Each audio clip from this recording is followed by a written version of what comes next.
Good morning. My name is Amelia Diego, and I would like to welcome everyone to the conference. I will first introduce Dr. Steffi Osterreich, who's a professor at the University of Pittsburgh. She's the co-leader for the Cancer Biology program at UPMC and the Hillman Cancer Center, and she co-directs the Women's Cancer Research Center's collaboration between Magee Women's Hospital and UPMC Hillman Cancer Center.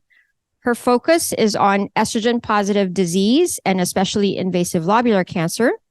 And she's interested in supporting the invasive lobular cancer advocacy and is proud to be called a lob mom. So we will have more general introductions in a moment, but I wanted to introduce her because she is the power force behind this conference this morning, and we are going to be starting some workshops in a moment. Thank you, Mia. So welcome, everyone. I think we have a larger welcome introduction after lunch at the official start of the symposium, so we'll see a bit more. For now, I would just like to introduce Dr. Mia Diego, who moderates the session together with Lori and Claire. And Dr. Diego is Division Chief here of Breast Surgery. She's also co-director of the Clinical Women's Cancer Research Center at Magee Women's Hospital and UPMC Hillman Cancer Center. And yeah, I give it over, Mia, to you to moderate the session. And again, welcome, and there will be more official welcome after lunch. All right, so before I turn it over to Lori Petiti, I just wanted to bring up the structure of the morning, as well as some housekeeping issues. So these are the invasive lobular carcinoma workshops for Thursday morning, and we are running 4 sessions from this time to about 11:35. The 4 sessions will be structured so that we have 4 speakers, and then we will hope to have 10 minutes of questions and answers from the audience before we close out that workshop and move on to the next. So some housekeeping issues or things to just go over. One, as always, if you have a mobile device, please mute that if you are sitting in the audience with us. Second, with respect to questions towards the end of the workshop, for those who are online, if you would be so kind as to chat or put those questions on chat, I would be happy to screen them and then ultimately ask the speakers about them. For those who are in person with us in the audience, you can do a couple of things. You can either stand up and ask your question, or if you are not comfortable going down that route, I believe that everyone was handed papers and pens this morning, and so you may also write your questions and send them up to the front, just like you would pass notes in class, and I am happy to read them for you. Okay, so with that, without further ado, I'd like to introduce Lori Petiti.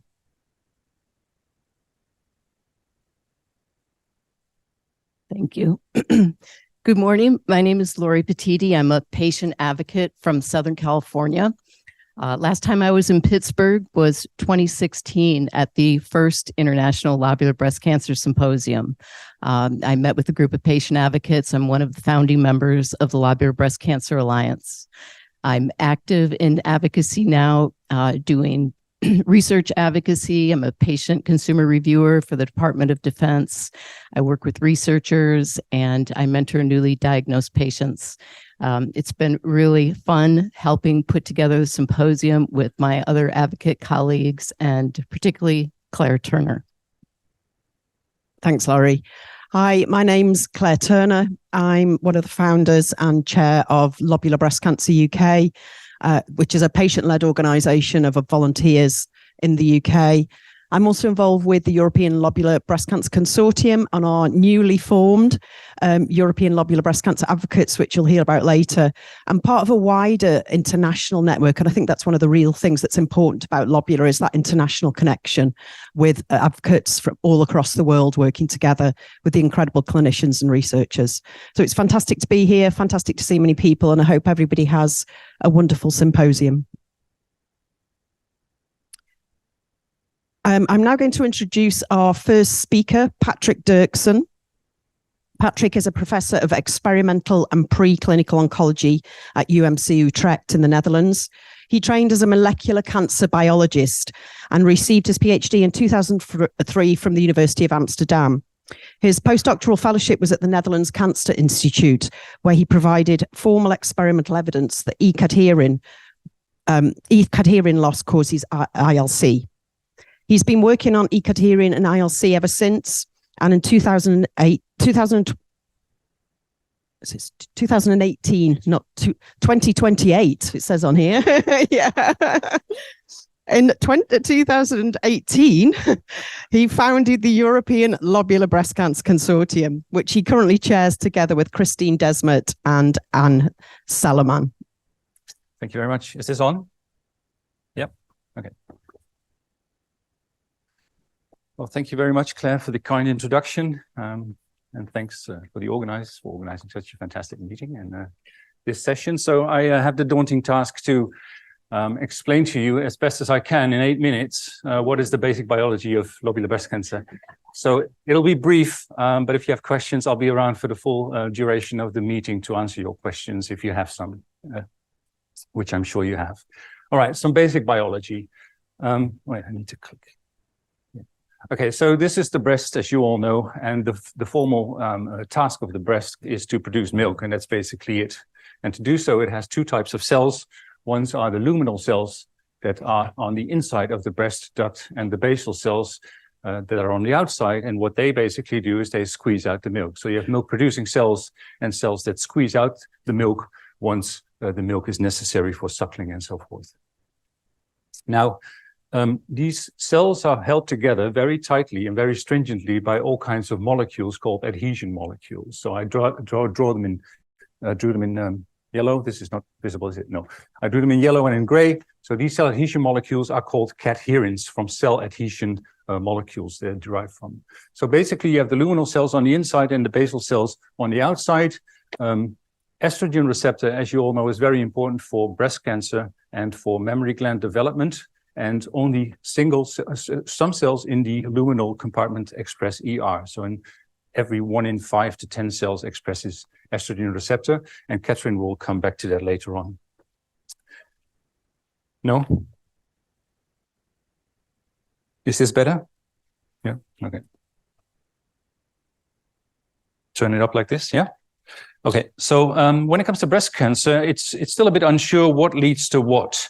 So basically, we now think and agree upon that luminal cells, which are the milk-producing cells, are the ones that cause luminal-type breast cancer, which is derived with the arrow. So the luminal type would be ILC and ductal-type cancer of no specific type.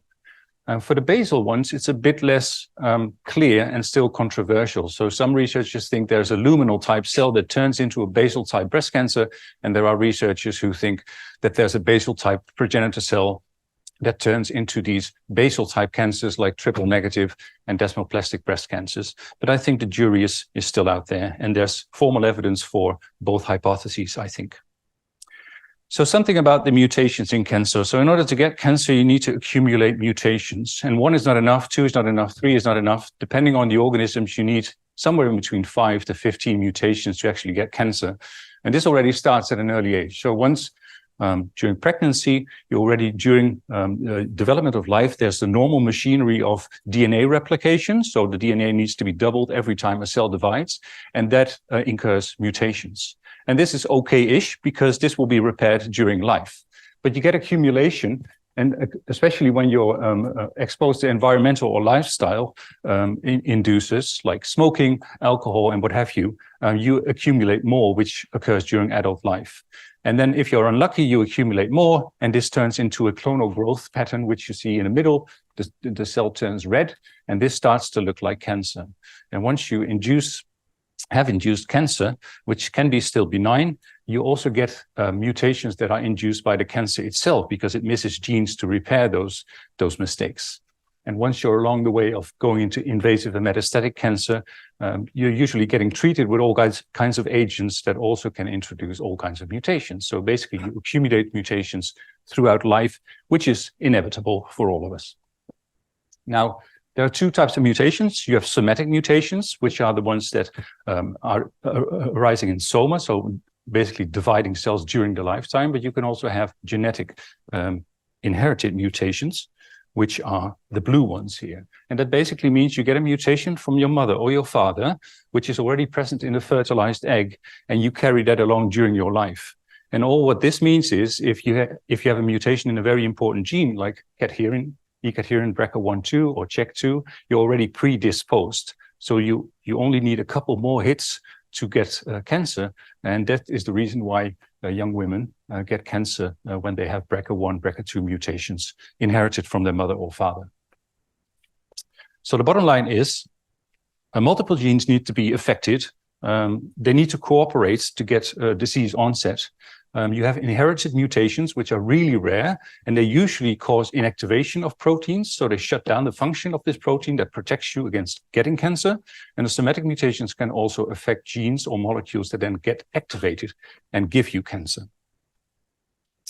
Now, this you all know, you have basically two types of breast cancer, histologically, ductal and lobular, and the molecular subtyping that has been done in the early noughties has come up with this classification of being either luminal or basal.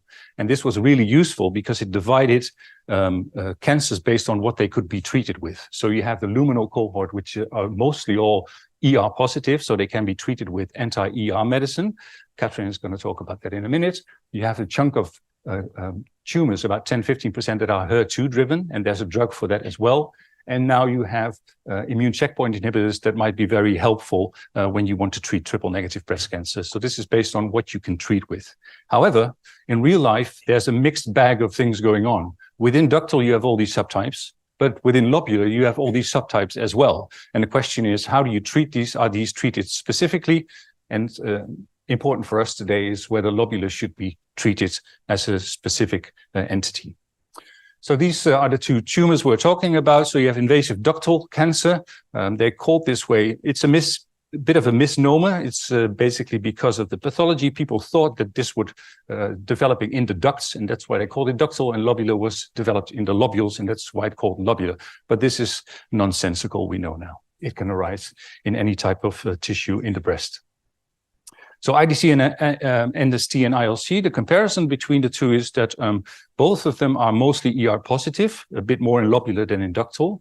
Most of them are HER2 negative, and we call them luminal. And about 50% has PI3 kinase mutations, which is a common denominator in all breast cancers. About ILC, the specifics are that it's typically low grade to intermediate grade, so it doesn't divide fast. They tend to be more chemo-resistant than other breast cancers. They're not fully chemo-resistant. Some respond really well, but the bulk doesn't. And typical about this disease is that you can get long latency relapses. So I'm talking about 10, 15 years after the primary diagnosis.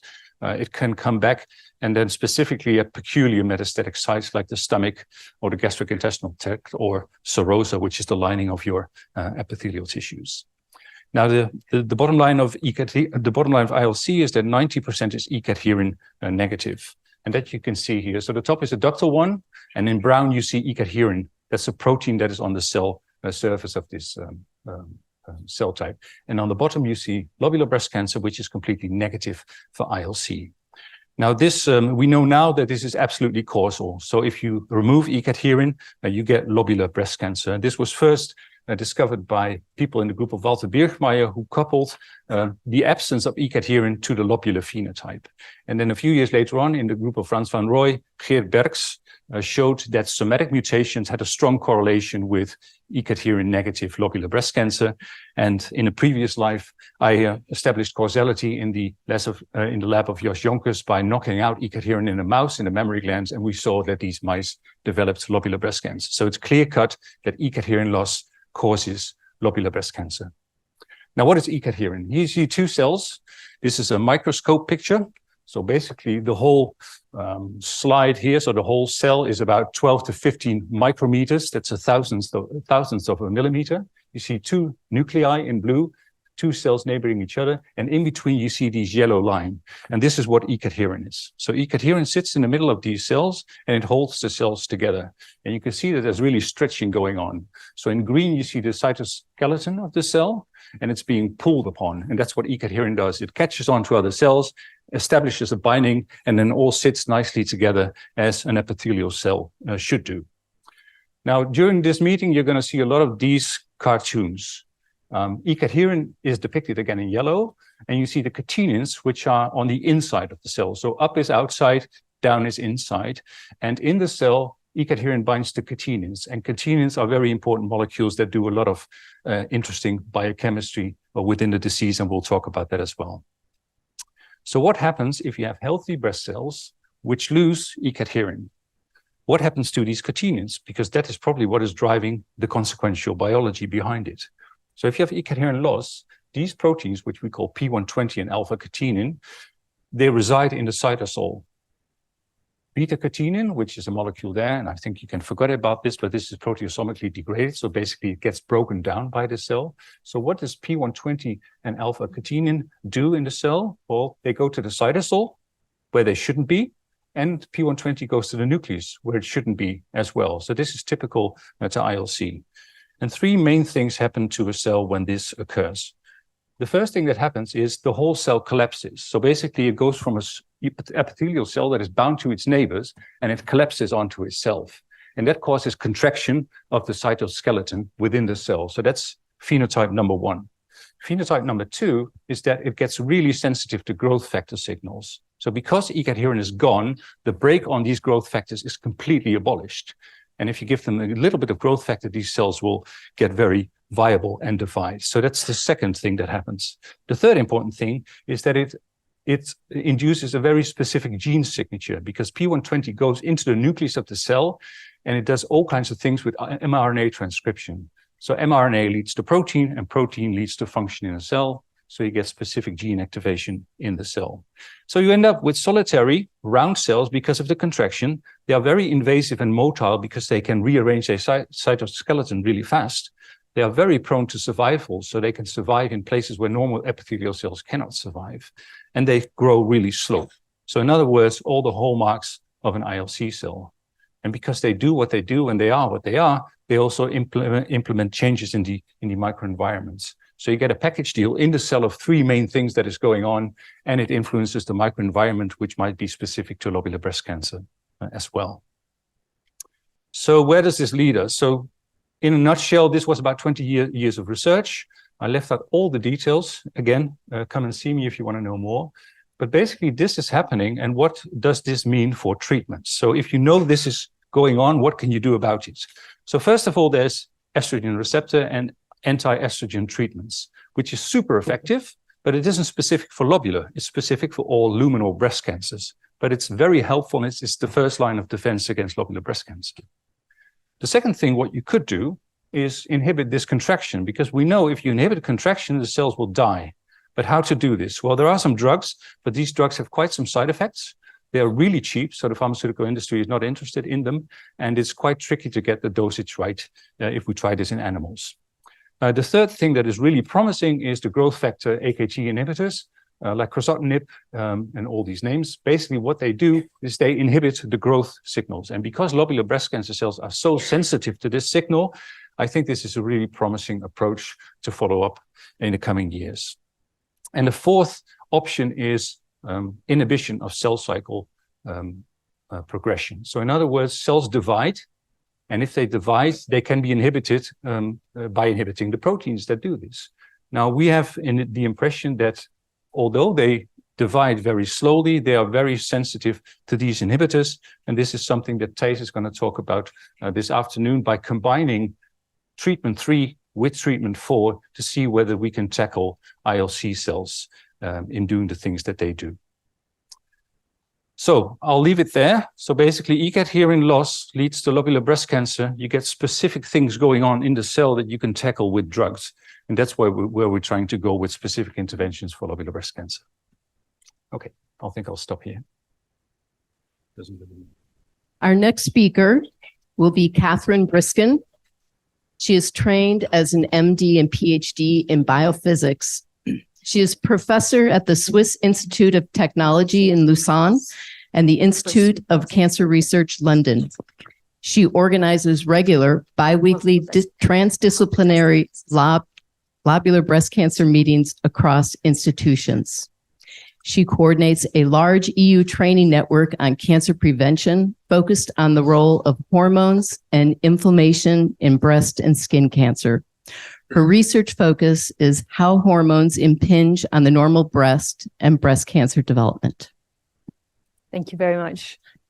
So after that wonderful introduction by Patrick, I'm going to have you take a step back and to take a little bit more global look about what is so special about this lovely organ that you see in the picture, the breast. Yeah, this is a rendition of a microscopic analysis of the human breast, stained for different markers.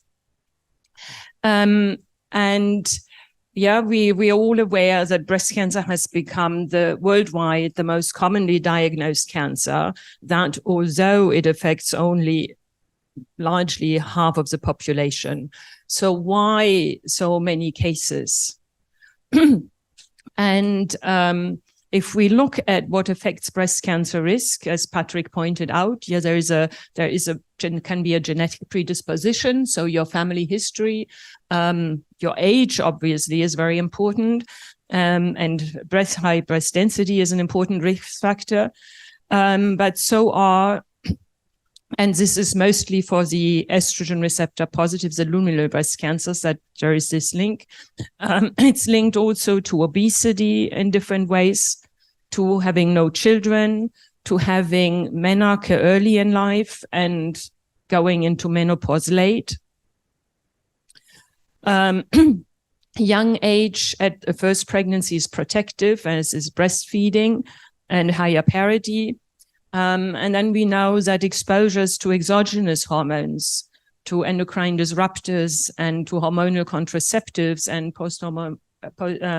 hormones replacement therapy are risk factors. So all of these, in the yellow, the green, and the orange triangle ultimately affect our hormone or endocrine environment.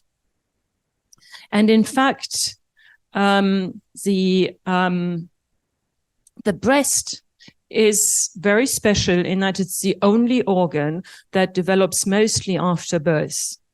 So all the other organs, by the time we are born, are mostly formed, just some minor improvements to be made as we grow up. But the breast is rudimentary at birth. So we are carrying around with us an embryonic tissue, and it's only during puberty that the breast really develops. And then it retains an enormous plasticity because it needs to respond to the needs of pregnancy. And then once a baby has been fed and is weaned, it goes back to a basal state and retains the ability to regrow many, many times. So it is a particularly plastic and a bit of an embryonic tissue. And we know that embryonic structures are particularly susceptible to environmental influences.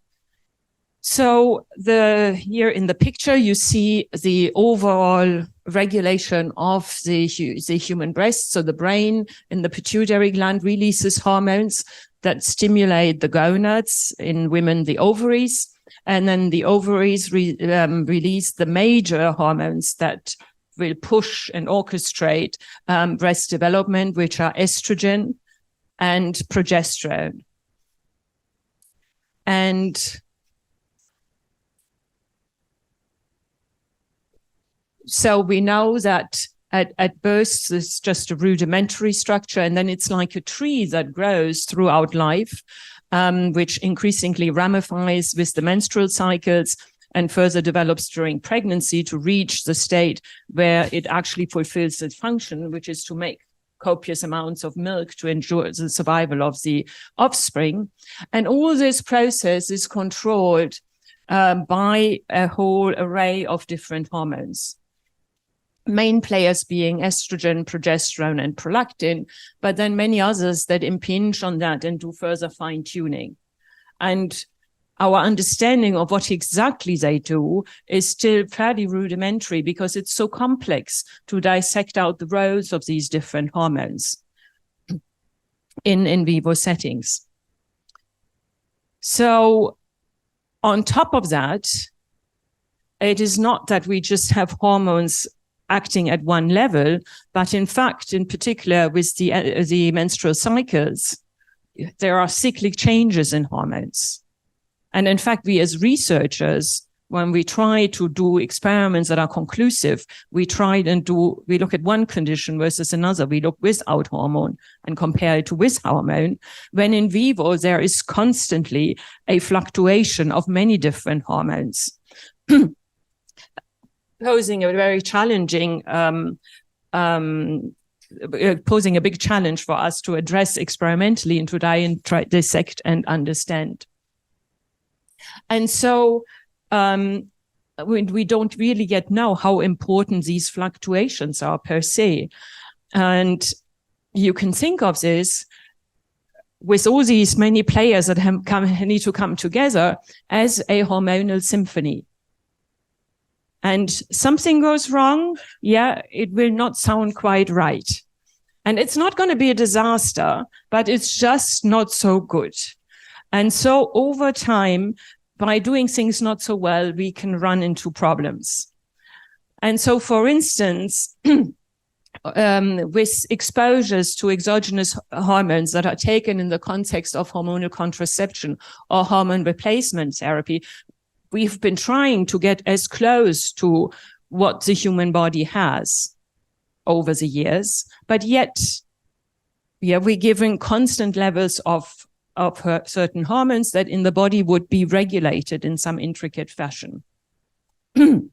Moreover, there is a whole array of substances that have accumulated in the environment that we are exposed to. And there is concern that exposures already in utero can have effects through epigenetic mechanisms in slightly altering the development of the breast, and thereby changing a little bit the threshold of the susceptibility to disruptions later in life.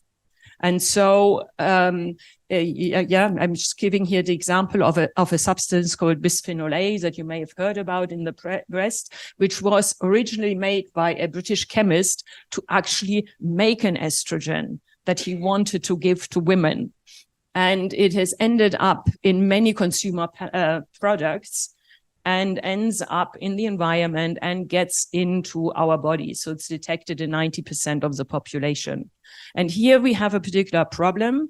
I showed you how the endocrine system works. So the ovaries will be releasing estrogens.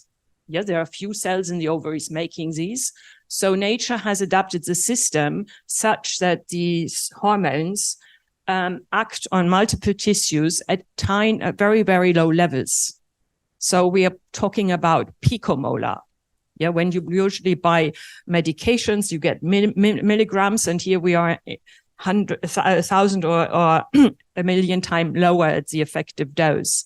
And so even minute amounts that get into the body can interfere with how the hormonal regulation is set to work properly.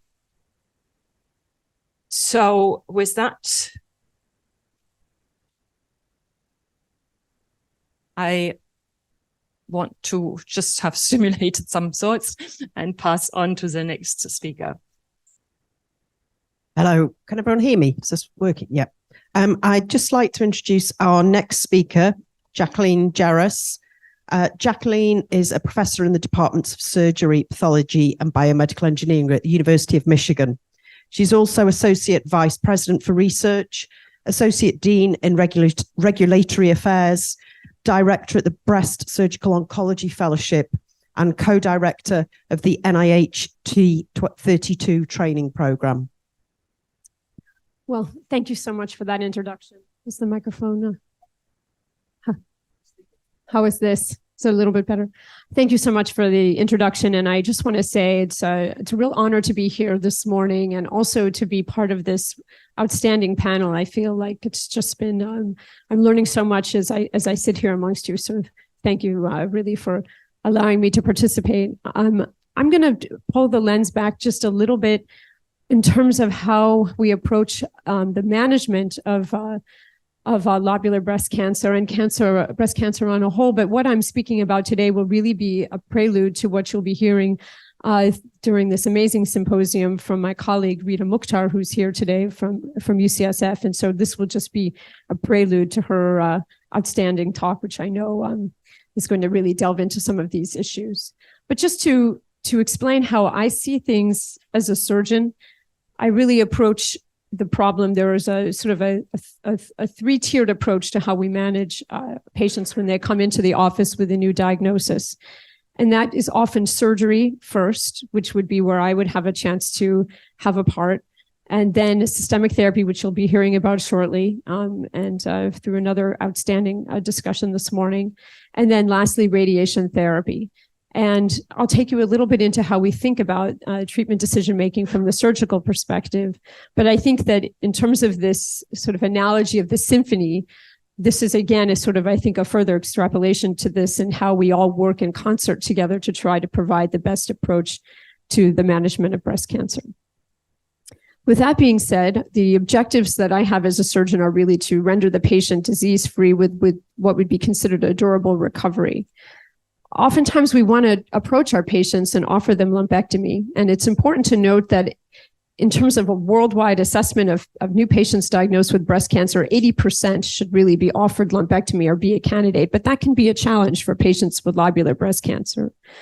We make decisions about how to approach the surgical management of breast cancer really based on this diagram you see in green.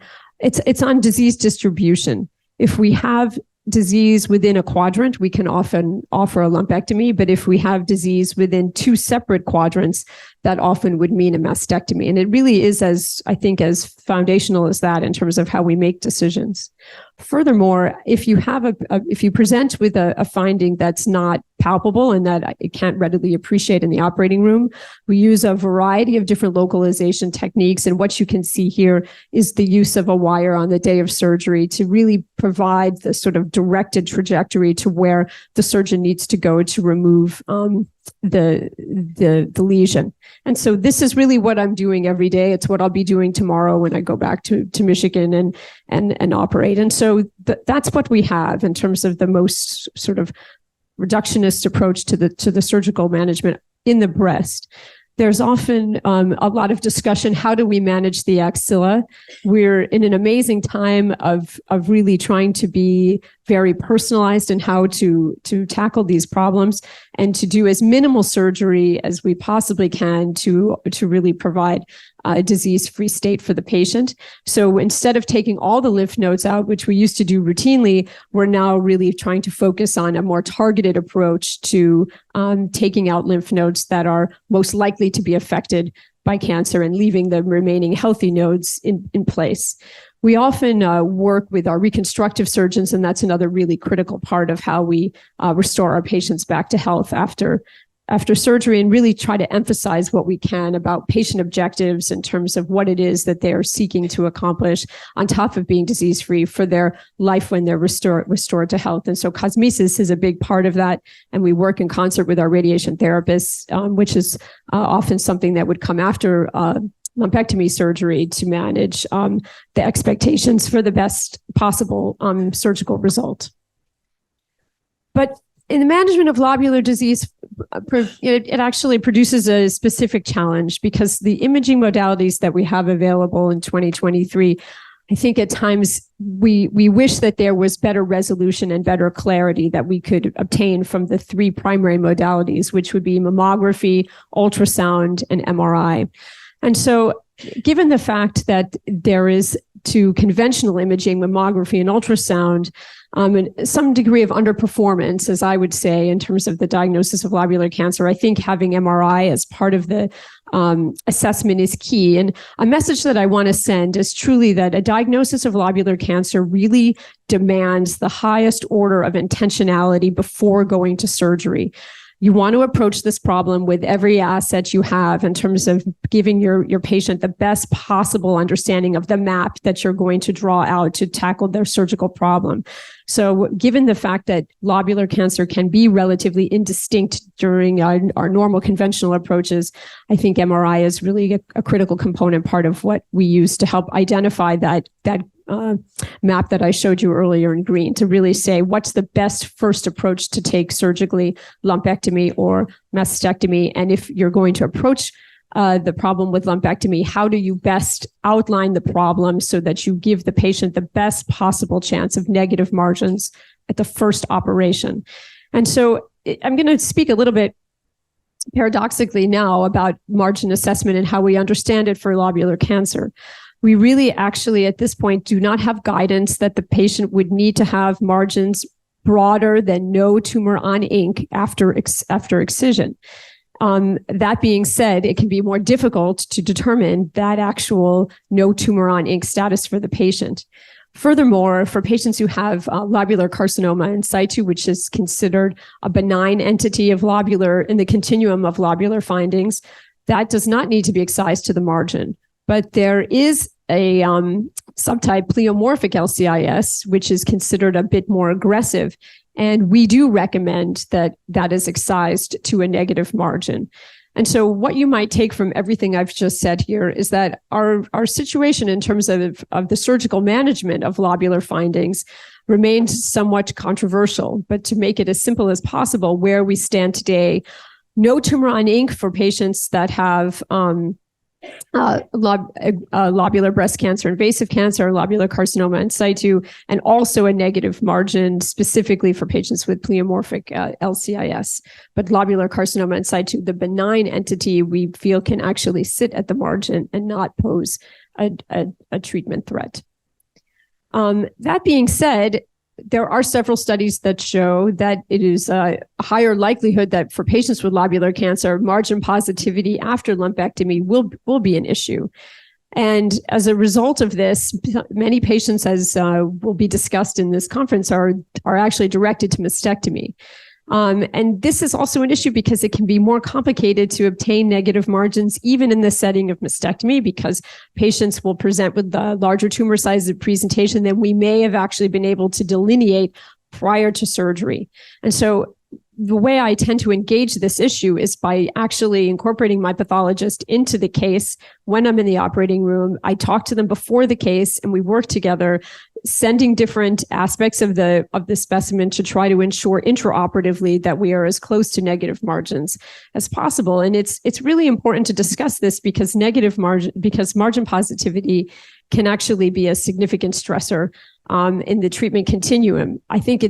I do want to underscore the fact that we will work to whatever it would take to ultimately obtain a disease-free state, but it can be a more circuitous path to accomplishing that in the lobular setting. And we just, as I say, do everything we can preemptively to try to avoid this because we know that there are different aspects of complexity that come with a margin that's positive. Surgical complications can be higher, worsening cosmesis, increased healthcare costs, and association with conversion from lumpectomy to bilateral mastectomy. But imaging with the use of MR specifically has improved and increased implementation of our systemic therapy, which you'll hear about shortly, has also resulted in a decrease in our margin positivity rates and also a decreased rate of ipsilateral breast cancer recurrence. So many things for us to feel positive about. But again, I just want to stress how important it is to tackle the lobular problem in the operative setting in a very multidisciplinary and intentional way. I just want to conclude by thinking about an issue that we deal with surgically that has to do with the CDH1 mutation, which I know will also be discussed during our next few days. And CDH1 is an inherited mutation, as we heard a bit about in our first presentation, which is a driver mutation for lobular cancer and is a significant concern for our patients who have inherited this mutation. It's also a driver mutation for gastric cancer. And so one of the critical approaches we can take for our patients who are identified with this mutation is prophylactic gastrectomy, so removal of the stomach, but also risk-reducing bilateral mastectomy. And so this really, I think, highlights the personalized approach we want to take to our patients who have this mutation. And I'm just going to conclude by discussing a case I saw quite recently. And this was a 48-year-old female who had several family members diagnosed with gastric cancer, which has a high mortality rate. The patient and her family were found to have a CDH1 mutation. The patient was prioritizing her gastrectomy in terms of the risk-reducing surgery that she felt was most pressing for her, and it was understandable as the gastric cancer has a very high mortality rate. And so as she was undergoing the preoperative planning for that, she had a mammogram, which actually showed that she had a new left breast asymmetry. She then underwent MRI, which identified the area more clearly, and had a biopsy, which showed invasive lobular cancer. At that point in time, she decided to cancel her gastrectomy, and we discussed the patient how to approach the invasive lobular cancer. And she really decided, I want to do as little as I can now to tackle this problem so I can get back on the schedule for my gastrectomy, which still feels like it would be the more threatening problem in this cancer family syndrome. So she underwent surgery.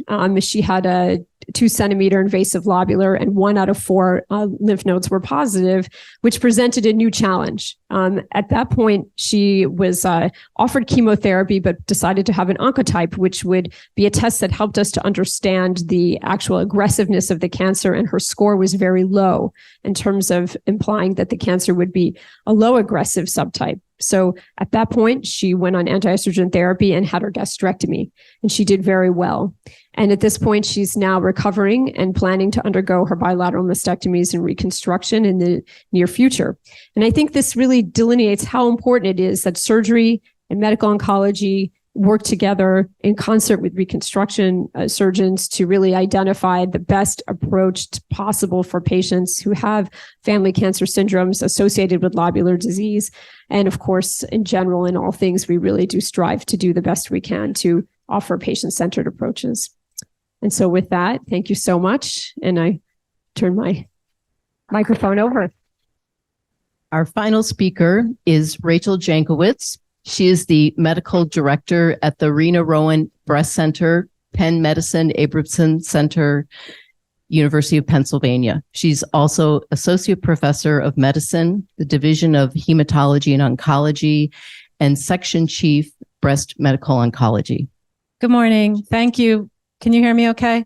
Thanks for the opportunity to speak with you this morning. I feel very honored to be here. I had the great fortune of working at the University of Pittsburgh for 16 years and was lucky enough to work with Steffi and Adrian and do research here. And it's great to be back to talk to you all this morning about medical management of early stage invasive lobular breast cancer, ILC. So as you just heard from Dr. Jaris, she gave me kind of a nice segue here to the fact that initial management of a patient with early stage ILC is determined by their clinical stage, receptor status of the cancer, and the breast surgery goals and planned operation. But as you heard, it can actually be challenging to determine clinical stage in a patient with ILC and the extent of disease in the breast. You can see in this picture here, this patient was an older woman diagnosed with lobular breast cancer. About 6 months prior to her diagnosis, she had her screening mammogram, and she had extremely dense breast tissue. So it's hard to see on a mammogram with extremely dense tissue. And she just had a very slightly abnormal looking lymph node, but not enough for the radiologist to recommend anything other than a 6-month follow-up mammogram. So she came back for this 6-month follow-up mammogram, and the arrow is pointing to just a very subtle asymmetry in the upper outer quadrant of her breast. But when she went on to have the ultrasound, the second panel, a mass was visualized in that area, and there were abnormal lymph nodes seen in the armpit at the same time. And then she went to get MRI, and you can kind of see in that breast MRI in the third picture that there's a very extensive area of abnormal enhancement. And that tumor is now invading her pectoralis muscle. And she also has very extensive lymph node involvement in her armpit, unfortunately. So this is consistent with stage 3 breast cancer for her. Very frustrating because, the mammogram 6 months ago just did not pick that up. So how do we think about treating this problem? We have to think about sequencing of therapy. As you just heard, are we doing upfront surgery? Are we doing some kind of preoperative medical therapy to try to shrink the tumor prior to surgery? Does the patient even need chemotherapy? And how do we choose endocrine or hormonal therapy? So when we think about preoperative therapy for breast cancer, there's some known benefits to that. It can shrink the tumor, which can facilitate breast conservation or a lumpectomy. It can sometimes make a tumor that's not really readily operable become operable. It can allow time for planning of reconstruction if a mastectomy is planned. And sometimes it can facilitate us doing less surgery under the armpit and avoid removal of all of the lymph nodes. It also is a real-time opportunity to assess response, and it can serve as a novel platform to test new drug therapies in a research setting. But there are cautions about giving preoperative medical therapy. There's potential for overtreatment if you overestimate the clinical stage by imaging, and there's actually potential for undertreatment with radiotherapy if the clinical stage is underestimated. And there's rare possibility of disease progression during medical therapy. And patients who don't have palpable tumors or where the extent of the cancer is not well delineated in the breast are not good candidates. So how do we think about that in an ILC specific way? There are actually no ILC specific medical therapies, but we do think about this in the context of everything you've just heard about ILC. So we know that published studies across the board have said that response rates to neoadjuvant chemotherapy in ILC are reportedly lower than they are in IDC or ductal cancer. Both neoadjuvant chemotherapy and neoadjuvant endocrine therapy, meaning preoperative hormonal therapies, can yield responses in the breast or tumor shrinkage in ILC, and it can help facilitate breast conservation. But actually, the reported rates of complete response in the lymph nodes after neoadjuvant chemotherapy and even after preoperative hormonal therapy are lower in ILC. We also know that response to neoadjuvant chemotherapy may not be as prognostic of long-term outcome in ILC as it is for other cancer subtypes. So this published study shows in different patient subsets, whether getting a pathologic complete response or having no cancer left in the breast and nodes after preoperative treatment is associated with better long-term outcome, meaning cancer-free and survival. And you can see that for cancers like the triple-negative breast cancers, the bottom bar, or the HER2-positive breast cancers, it's very much associated with better outcome if you have a pathologic complete response. But for invasive lobular breast cancer, which you can see sort of in the middle there, the big line that crosses 1 on this forest plot, it's not clearly associated. So it's not clear that that endpoint is the best metric for telling us how our patients are going to do long term. So if we go back to our sort of checklist about what we're aiming for with preoperative therapy, again, I've checked off the ones that it can help facilitate breast conservation, allow more time for planning for reconstruction. But the lymph node response and the ability to have response in general tell us about how the patient's going to do long-term is a little less clear. So how do we choose which patients with ILC should get preoperative therapy? Is there such thing as chemosensitivity in ILC? Does it exist? So this study published very recently actually showed us that there are patients that do have chemosensitive disease in ILC. So what we know now is ILC is a heterogeneous disease. It's not all one thing. And as you heard from Patrick, classical ILC is often lower grade and can be less chemosensitive, but there are non-classic ILC variants. And in this particular publication, patients who had non-classical ILC, which they defined as other histologic subtypes of ILC, had actually fairly high pathologic complete response rates with preoperative chemotherapy that approached those that we saw with in patients with ductal cancer in both the breast and lymph nodes.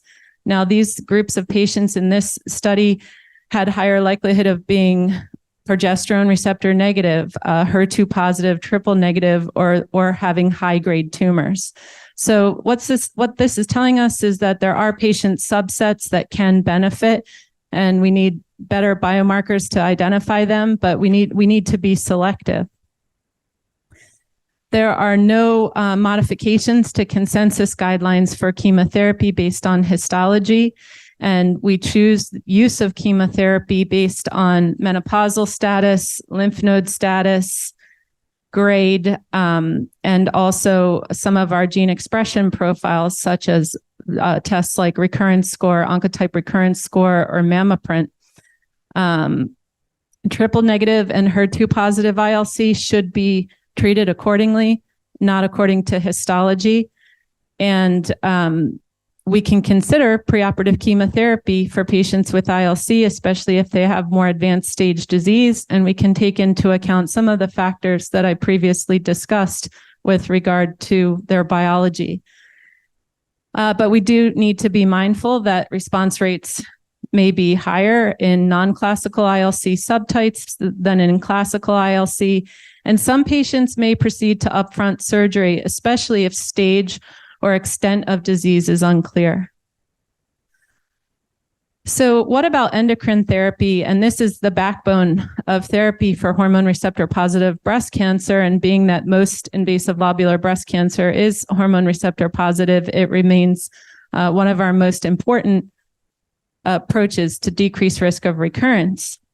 So tamoxifen, as you all probably know, was our first hormonal therapy. And tamoxifen alone in general in breast cancer can be sufficient for patients with low risk breast cancer. But there has arisen a question about whether tamoxifen is okay for ILC. And that stems from preclinical studies that have shown in ILC cell lines that tamoxifen sometimes can actually act as an agonist or a stimulus to growth in ILC cell lines. And then we heard about back, I think in 2012, an analysis of the relative effectiveness of letrozole over tamoxifen in postmenopausal women with breast cancer. And for whatever reason, a retrospective analysis of that trial showed that the benefit of the aromatase inhibitor over tamoxifen seemed more pronounced in patients with ILC compared to patients with IDC. So those things, created a little bit of concern that there might be some kind of tamoxifen resistance in ILC. However, there's now been a larger analysis of 3 trials, which actually includes the big 198 trial, that did not uphold that finding. And it showed that, in general, postmenopausal patients get more benefit from an aromatase inhibitor over tamoxifen, but there really wasn't a differential efficacy seen in lobular compared to ductal carcinomas, which made it more reassuring that tamoxifen is still a drug in our toolbox to treat ILC. When do we escalate hormonal therapy? And this is not specific to ILC, but important for patients with hormone receptor positive breast cancer, including those with ILC. Ovarian function suppression in premenopausal women is important if they have high, what we call clinical pathologic risk, as it's been shown to improve survival over tamoxifen alone. The benefit of using ovarian function suppression with an aromatase inhibitor as opposed to ovarian function suppression with tamoxifen is most pronounced in patients with HER2 negative breast cancer and high risk. And some of those high risk features that have been identified include very young age, high grade tumors, grade 3 tumors, and those patients who receive premenopausal after chemotherapy. So that's something that we think about when we think about escalating our hormonal therapies. And now a newer strategy is that we're adding CDK4/6 inhibitors to patients with high-risk breast cancer. So where are we with adjuvant CDK4/6 inhibitors? I borrowed this slide from my partner, Dr. Di Michele, who's lectured extensively on this topic. So we now have availability to add abemaciclib, which is a CDK4/6 inhibitor, to patients with early stage breast cancer who have hormone receptor positive, HER2 negative breast cancer with 4 or more positive lymph nodes. And also for patients with 1 to 3 positive lymph nodes if they have either a high-grade tumor or a large tumor. So that comes from the MONARCH-E study that randomized patients to get abemaciclib or not with their hormonal therapy. And that approach has led to improved disease-free survival in our patients. And a second trial now has demonstrated similar findings with ribociclib, a different CDK4/6 inhibitor. Regulatory approval is still pending for ribociclib, but even more patients were included in that trial, even some patients with negative lymph nodes. So these will be important approaches to lower risk of recurrence in our patients, including in patients with ILC. In summary, more research is needed to identify ILC-specific therapies that can translate into improved outcome for our patients. ILC is a heterogeneous disease, and there will not likely be a one-size-fits-all approach. So careful consideration to individual patient and tumor factors needs to guide medical therapy in patients with ILC. Thank you.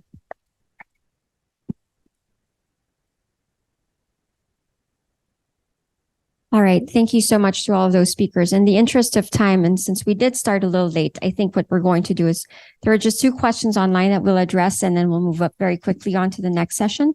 So the first question is for Dr. Briskin. Is ILC increased in children of women treated during pregnancy with DES?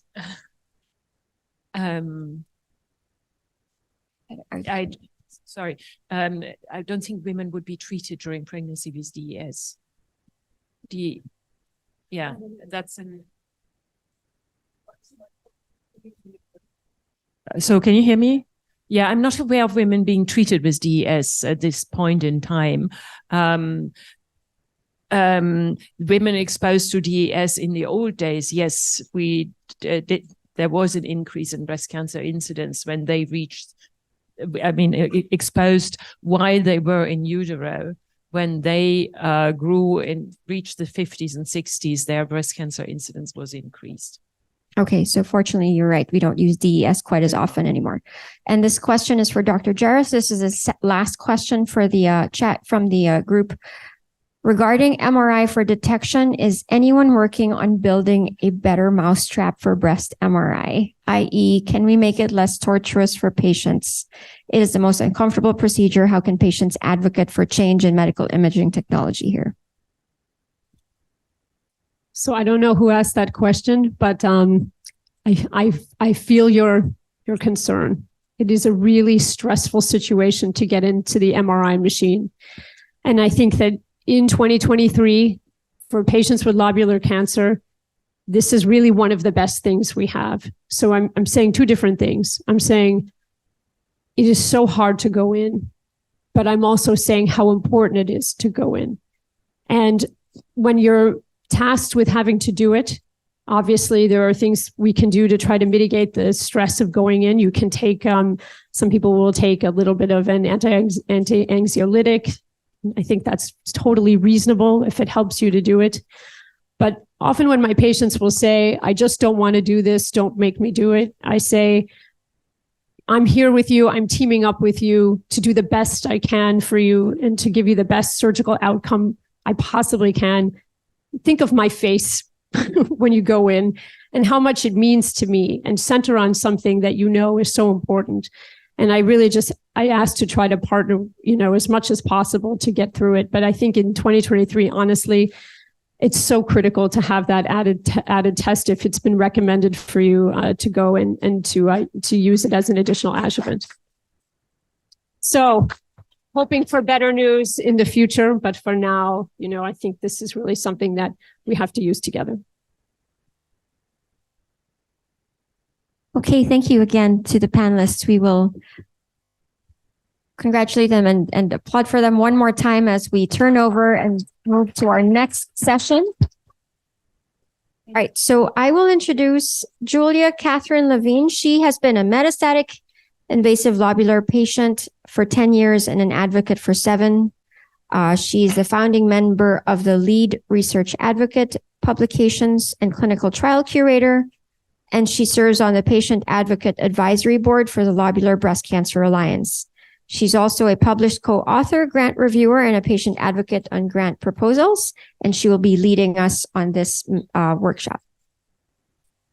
Thank you. Can you hear me? Great. Okay, this session is going to be slightly different.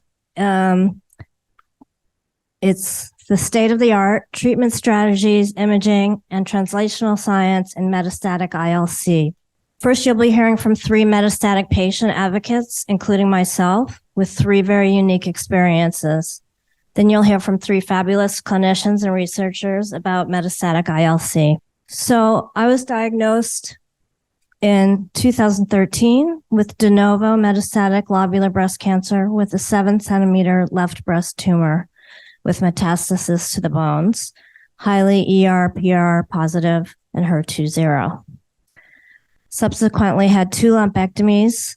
My estrogen went down to 80%, my progesterone went down to 0, and I had 1 HER2 1 on pathology. Neither time did I receive clear margins because the tumor was never seen properly. It was always larger than on imaging. Finally, in 2019, I had an oncoplastic lumpectomy, which finally cleared the margins and was able then to have radiation to my breast and stereotactic radiation to 2 spots in my bones. 2021, I had a bone biopsy. My estrogen was down to 40%. I requested an androgen test because I'd heard about some trials at the time, which is 40%, and that biopsy was HER2 0. So I've been on, I guess the top of the slide is missing. The title of the slide is missing. Can I get rid of that top thing? Thank you. Okay, so I've been on 5 lines of treatment. My first line was an aromatase inhibitor for 5 years, then a CDK4/6 with Faslodex, then oral chemo. My 4th line was a clinical trial, and I just was on everolimus or Afinitor and letrozole. I just had to go off of Afinitor because of side effects, and my 6th line is a giant red question mark. Not sure yet what's next. I've had Xgeva every 3 months for 10 years. And I've had progression in my bones 4 times. And I've had thickening in areas suspicious for ILC that would require invasive surgeries and biopsies. But I have reached no evidence of disease 3 times. I get tumor marker tests, which have been reliable for me. And I seek out second opinions and other specialists when needed. I forgot to say that my 3rd biopsy was pleomorphic and classical. Okay, thank you. Okay, so in terms of imaging, my initial breast tumor was found on mammogram, ultrasound, and MRI. CT bone PET showed bone metastasis.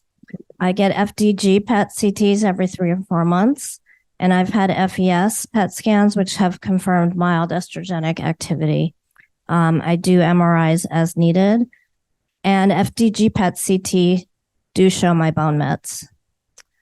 In terms of genomic testing, originally when I was diagnosed, I was tested for BRCA due to my Ashkenazi Jewish heritage, which was negative.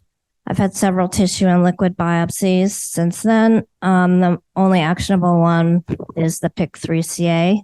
There are early trials on the particular KRAS mutation I have, and I've seen some information on TP53. Nothing really, not very much yet. Interestingly, after being on Ibrance, I acquired an RB1 mutation, which showed resistance to CDK4/6 inhibitors. And then I had another genetic test, hereditary test for CDH1 before a colonoscopy, endoscopy, which was negative. My last bone biopsy, the RB1 had disappeared. And recently I had a liquid biopsy, which showed I actually have a somatic BRCA2 deletion, which doesn't seem enough to be actionable at this point. So in terms of clinical trials and studies, I was an early participant in the Metastatic Breast Cancer Count Me In project, which collects samples from metastatic patients. And there's a data set which scientists can use, and lobular is included in that data set. It's at the Broad Institute in Boston. I was lucky enough to take part in the Memorial Sloan Kettering Impact Study, which did next generation DNA sequencing on my tumors, all of my tumors, further studying the RB1 mutation. And then the trial I was in was at UCLA last year, was the ARV-471 PROTAC clinical trial. Unfortunately, it did not work for me, but it's promising for other patients. Challenges, of course, all metastatic patients have many challenges, and over 10 and a half years, there's going to be challenges. Initial imaging did not accurately see size or number of breast tumors, and I had difficulty, they had difficulty obtaining clear margins. And CT and bone scans alone do not show my bone mets early or whether they are cancerous. FDG PET and FES scans have not determined cancer in suspicious areas. And my disease has been considered unmeasurable. So it's difficult, but not impossible, obviously, to qualify for clinical trials. Some guidelines are changing now. And my insurance doesn't cover genomic testing. So I just received a $9,000 EOB from Guardant 360.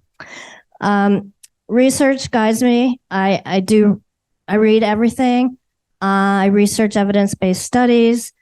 I meet and learn from researchers, patients, and other advocates at conferences and on social media, and that helps me make decisions and makes me become my own best advocate. Thank you so much.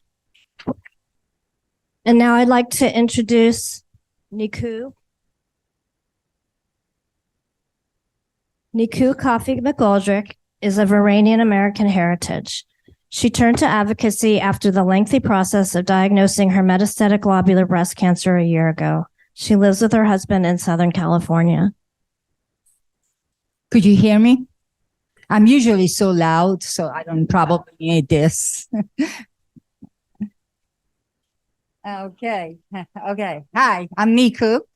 Let's see now if I could mess this up or not. Oh, there it is. Okay, so that's me. Southern California. It's beautiful. Come and see us in, January, February, your East Coast people. My story started in 2003 and was a really happy ending one. Every doctor I saw, they said, oh my gosh, you're so lucky. We found it early. Of course, mammogram didn't pick up my cancer, but self-exam, I felt a thickness. Before I knew it, I had stage 1A, 0.9 centimeter, and I had 5 years of tamoxifen radiation.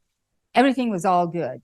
And my doctors, I went to I was getting treated in Connecticut, and they told me, you're cured. I mean, you had the minimal issue here. So fast forward 19 years. So 19 years later, January of last year, I started developing extreme bloating and GI issues, and I was sick. I was in pain. I was doubling over. So I approached my GI doctor, and she reminded me that I had a clear colonoscopy and endoscopy the year before, and she said, you have IBS. That's what it is. Here is some antacids and try to deal with it. So I was in pain. So I went to my general practitioner and she said, oh, you could have gallstones, let's do some ultrasound. The ultrasound showed an area of concern on my right kidney. And so she recommended that I get a CT scan, and then I went to a urologist. And long story short, when my urologist went in there, right after the surgery, he saw me and he said, I saw a tumor. And in your bladder, and I had to put a stent in. And I'm sure this is cancer. You have bladder cancer. The results came back negative. Just was inflammation. At that point, I got involved with an oncologist for my bladder, for my breast oncologist. And I went through a number of tests. I went through PET scans, CT chest, MRIs. They were sure that my urologist didn't do a good enough biopsy. So I went in for an extensive biopsy again. And again, all the results came back. That was inflammation. There was nothing there. And meanwhile, did I tell you I was in pain? And so, and meanwhile, my tumor markers, my CA-125, my 2729, my CEA were high, but they were not skyrocketing. They were like, they were high. And so my team of doctors, they said, there's nothing we could do for you. I mean, really, come back in 6 months. There is nothing else we could do for you. Did I tell you I was in pain? So I approached my gynecologist, and for years she'd been talking about, okay, we got to take your ovaries out, your fallopian tubes out, and so forth. And I'm like, take it out. Please take it out. How soon could you take it out? Because at this point, I'm diagnosing myself.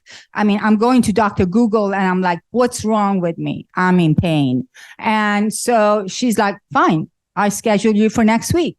She went in, all those pieces are still there because as soon as she looked inside, she saw that lobular cancer has spread. She used the term like paint spray inside my peritoneum. It was everywhere. And she, so I basically walked out of a surgery with a port in my chest, and I got diagnosed. And so good news is, I have good news again. I was diagnosed. I don't think anybody was as happy as me. I mean, my doctors were very sad. I'm really sorry. You have metastatic cancer. I'm like, yes, I know what's wrong with me. So I'm here. I put the chart on just because I wish my oncologist paid attention to that when they were trying to diagnose me for 6 months. And did I tell you I was in pain?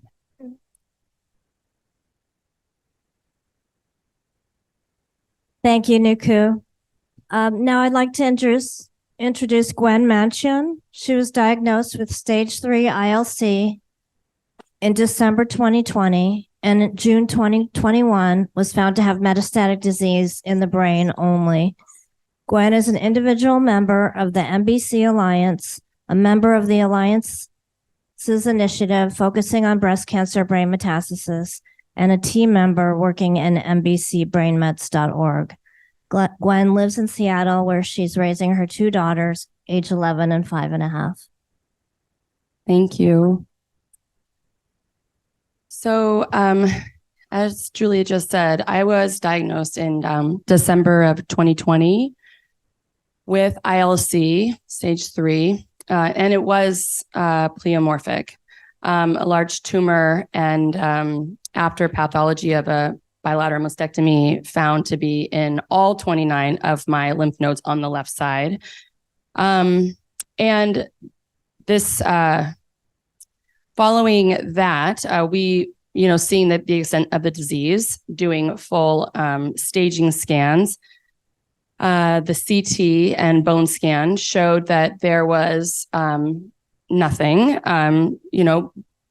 in terms of proceeding with chemotherapy and not being diagnosed stage 4 de novo. And then as I was recovering from the bilateral mastectomy and learning more and more about lobular breast cancer in general, the graphic that Niku had in her slides was just something that I was, looking at and thinking, why was I not given a brain scan? Just with the extent of the disease, with the stress that was put on, let's get this bone scan, let's get this CT scan to see if you had disease, beyond the breast, beyond the axilla. And I just couldn't get that graphic out of my head. And so I asked for a brain scan, and I wasn't really given much pushback, given and the answer was, we'll go ahead and give you the brain scan. You had extensive disease in your with your lymph nodes and a large tumor. So we will go ahead and do that. So I had the brain scan. This must have, no, that's not right. So anyway, fast forward, I guess this slide is going a little faster than I meant to, but it's not skipping. It's just that I put the end of the story at the beginning of the story, and I didn't mean to do that. But so the brain metastases were found. Actually, I went ahead and I had the scan was clear, and then I had chemo, and then right after finishing chemo for early stage disease, I had a repeat brain scan, and it was found that I had 3 small metastases in the brain. And at this point, that was the only site of metastatic disease. So I'm going to just kind of cruise through this. That's interesting. So I had, after I was diagnosed with brain metastasis, I was really looking for someone specific to treat brain metastasis, that new breast cancer brain metastasis. So I ended up going from Seattle, not moving, but looking for a second opinion. And over at Dana-Farber, I saw Dr. Nancy Lin, who has a lot of experience with brain metastasis. I began Verzenio and letrozole. And then we needed to treat with stereotactic radiosurgery to several brain lesions. So I did that in August and November. I continued on Verzenio. It was kind of this constant, let's give the drug a little more time. Maybe it hasn't been enough time. So I stayed on the same line of treatment. In January of 22, there was a couple more questionable lesions. I had reestablished care locally in Seattle because with treatment with SRS, it's just repeat. It's just you have to have a scan, then you have to have the planning, and then so I'm in Boston all the time, and I live in Seattle. This is a long trip with little kids, and I just needed to be home. So I found someone that I trusted at home to do the SRS. Then in March, I decided to have a preventative hysterectomy, and this was not stress. This was just, well, if you want to, you can.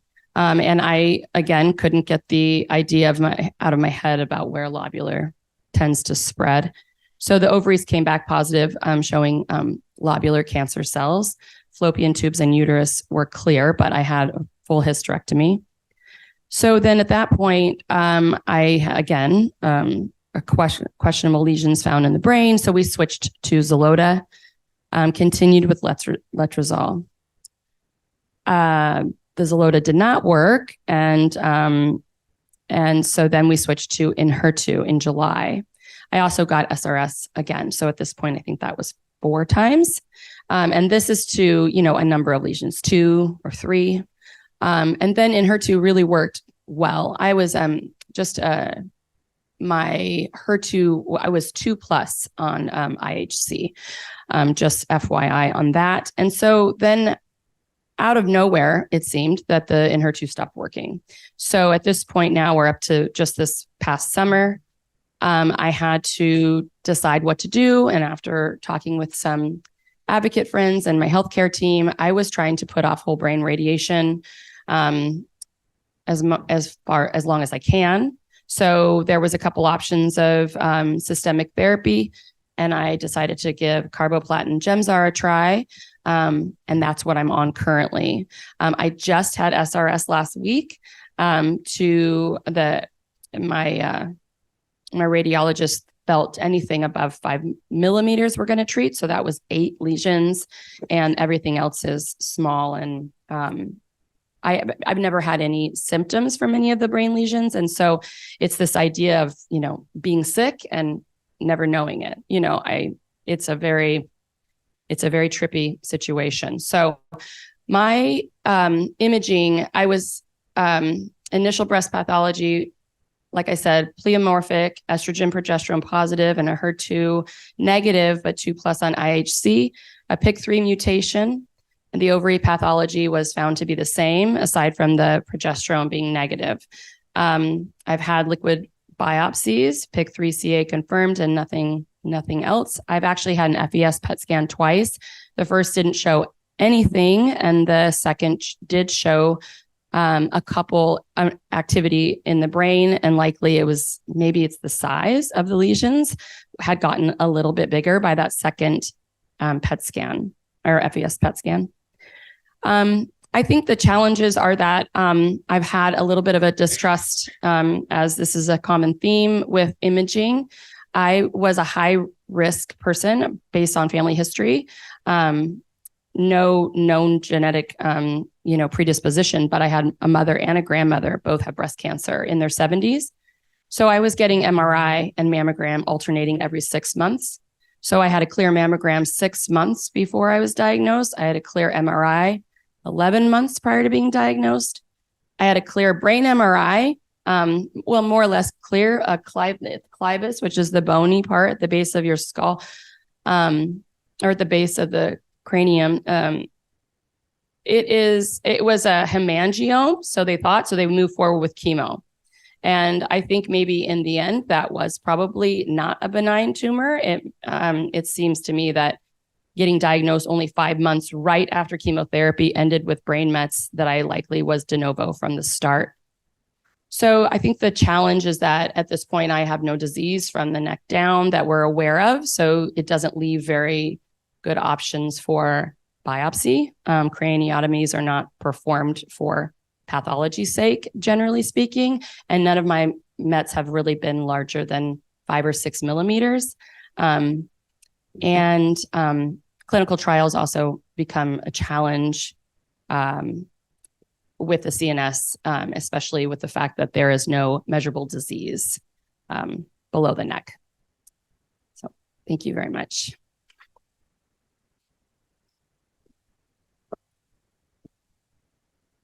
Thank you. Thank you, Gwen. Okay, now I would like to introduce Dr. Megan Cruz. She's a breast medical oncologist and a clinical investigator at the Cleveland Clinic. Her main area of research is optimization of care of patients with ILC, and she also serves as Associate Program Director for the Hematology Oncology Fellowship.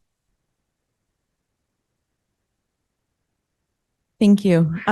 So happy to be here with you all today. You can hear me okay? Thank you. Just as we move into this section of more scientific, I just want to say thank you to our patients and advocates who are here and sharing their story today.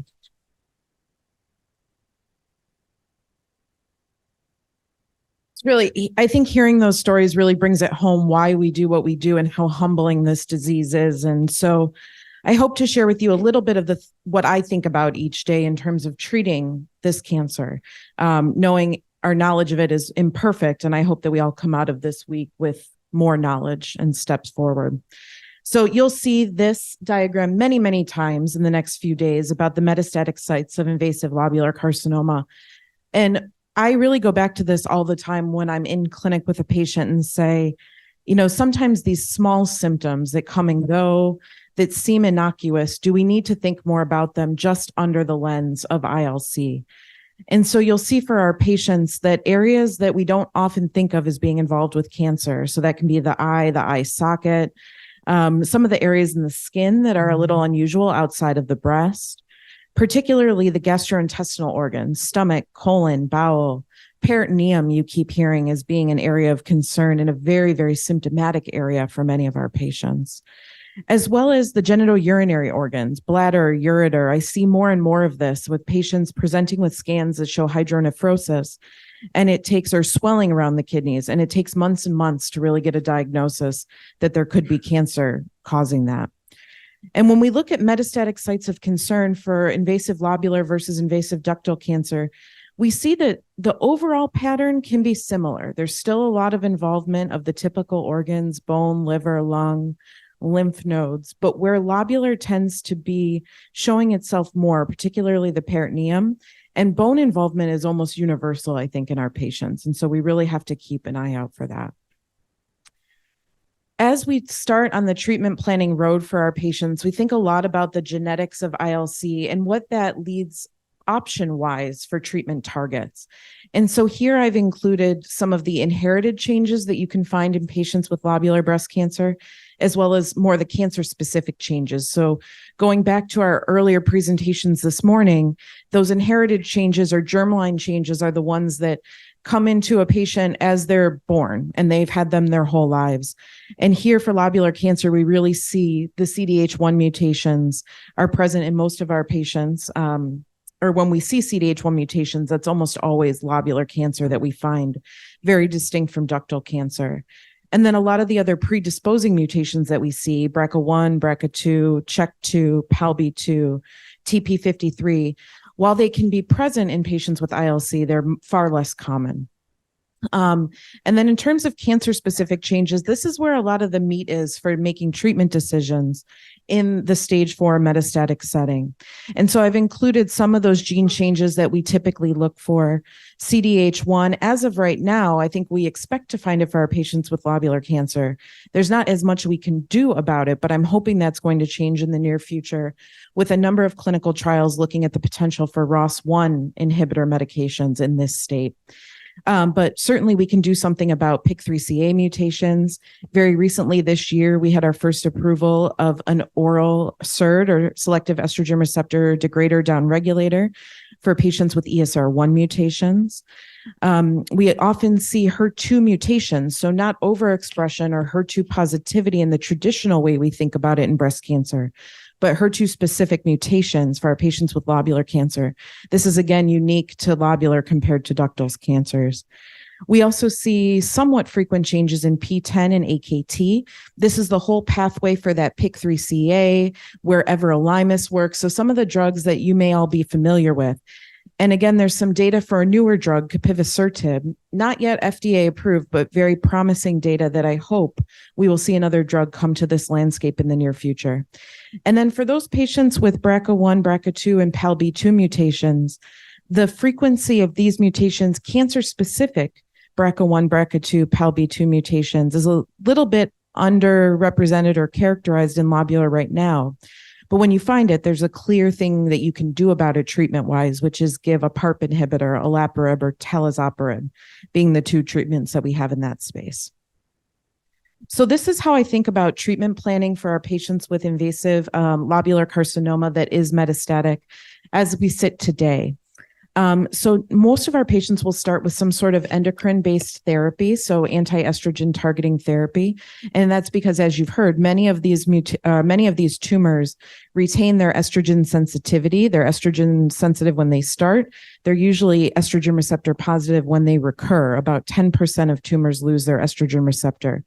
And now, whether a cancer is estrogen sensitive or not is a bit of a different question, but at least when we find the estrogen receptor, we can take that to our advantage and give anti-estrogen based treatments. So as of right now, that's something like an aromatase inhibitor, or typically the intramuscular form of a selective estrogen receptor downregulator called fulvestrant. And those are typically given in combination with a CDK4/6 inhibitor like palbociclib, ribociclib, or abemaciclib in the first line treatment. I have here that ribociclib and abemaciclib are preferred in this situation. And this comes from our guidelines and sort of data updates in the last couple of years where we're seeing more survival advantage with those particular agents. And so it's not that palbociclib doesn't work, but maybe we're seeing a differential effect for other drugs in this class. And certainly we have many, many patients for whom palbociclib has been incredibly beneficial. Once a cancer starts to grow on this optimal first line therapy, that's when I think that looking for these DNA-based changes are so key for our patients. And this is where hearing some of the stories about how genomic testing may not be approved and how patients get big bills, it's sobering because this is the highlight of what we need to make our clinical decisions. So there's definitely potential for advocacy in that space. But needless to say, if you find these particular changes that you see up here, an ESR1 mutation will lead to the opportunity to use elacestrant. A PIK3CA mutation will lead to the opportunity to use a drug called alpelisib or a PIK3CA inhibitor, usually in combination with fulvestrant.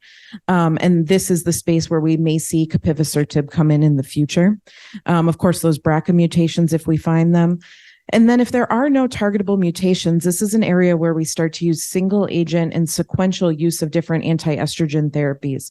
Although you will see the combination of everolimus and exemestane listed there, which is a treatment that sometimes I really don't think about a lot for ductal cancers, but we hear a lot of our patients with lobular cancers really getting meaningful benefit from it. And then depending on if a tumor seems to be less estrogen sensitive, or if we're not getting the same length of time control that we hope for patients on their initial endocrine therapy, we may kind of early start to think about chemotherapy options like capecitabine. After we go through that whole targeted, and there may be one when you take one or more targets here, so it's not that you only get one from this line. Hopefully patients would be able to have multiple options. But once we've exhausted some targeted options, then we move into the antibody drug conjugate category. And this is really where I think about patients if they are in the HER2 low category or IHCs of 1+ or 2+. This is where we think of our drug trastuzumab deruxtecan or Enhertu. And if a patient is HER2 negative formally, which means an IHC of 0, we think about a drug called Trodelvy or sacituzumab govitecan.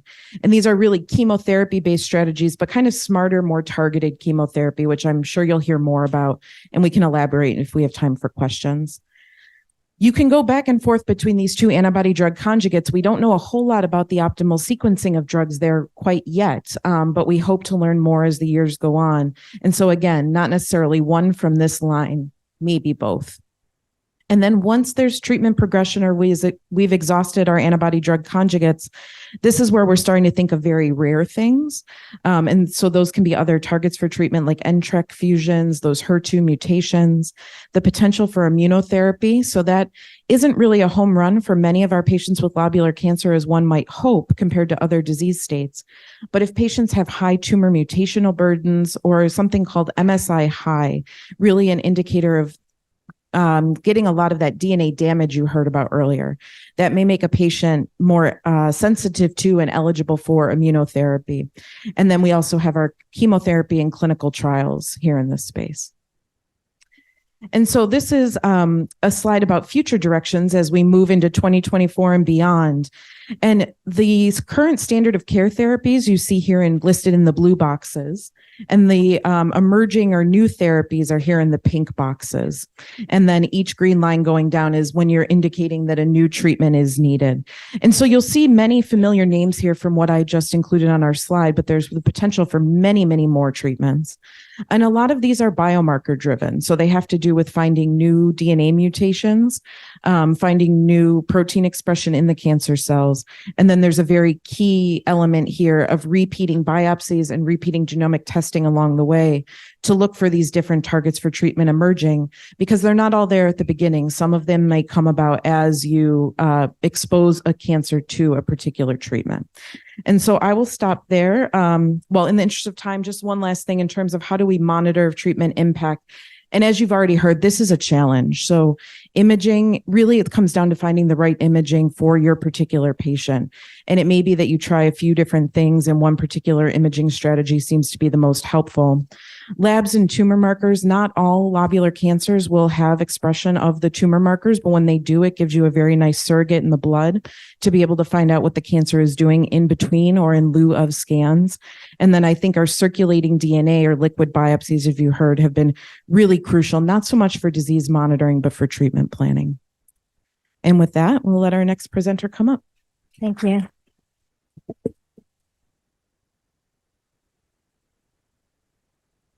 Thank you.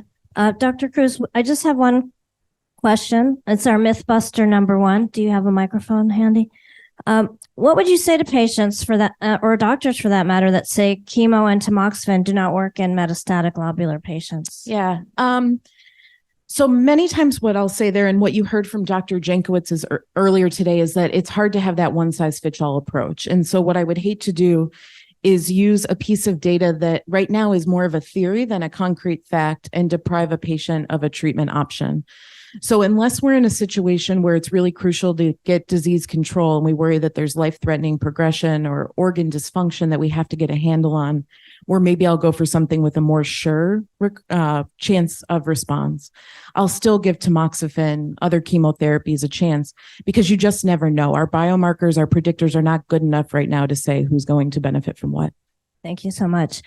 Now I'd like to introduce Dr. Gary Ulaner, who's the James and Pamela Muzzy Endowed Chair of Molecular Imaging and Therapy at the Hoag Family Cancer Institute and Professor of Radiology and Translational Genomics at the University of Southern California.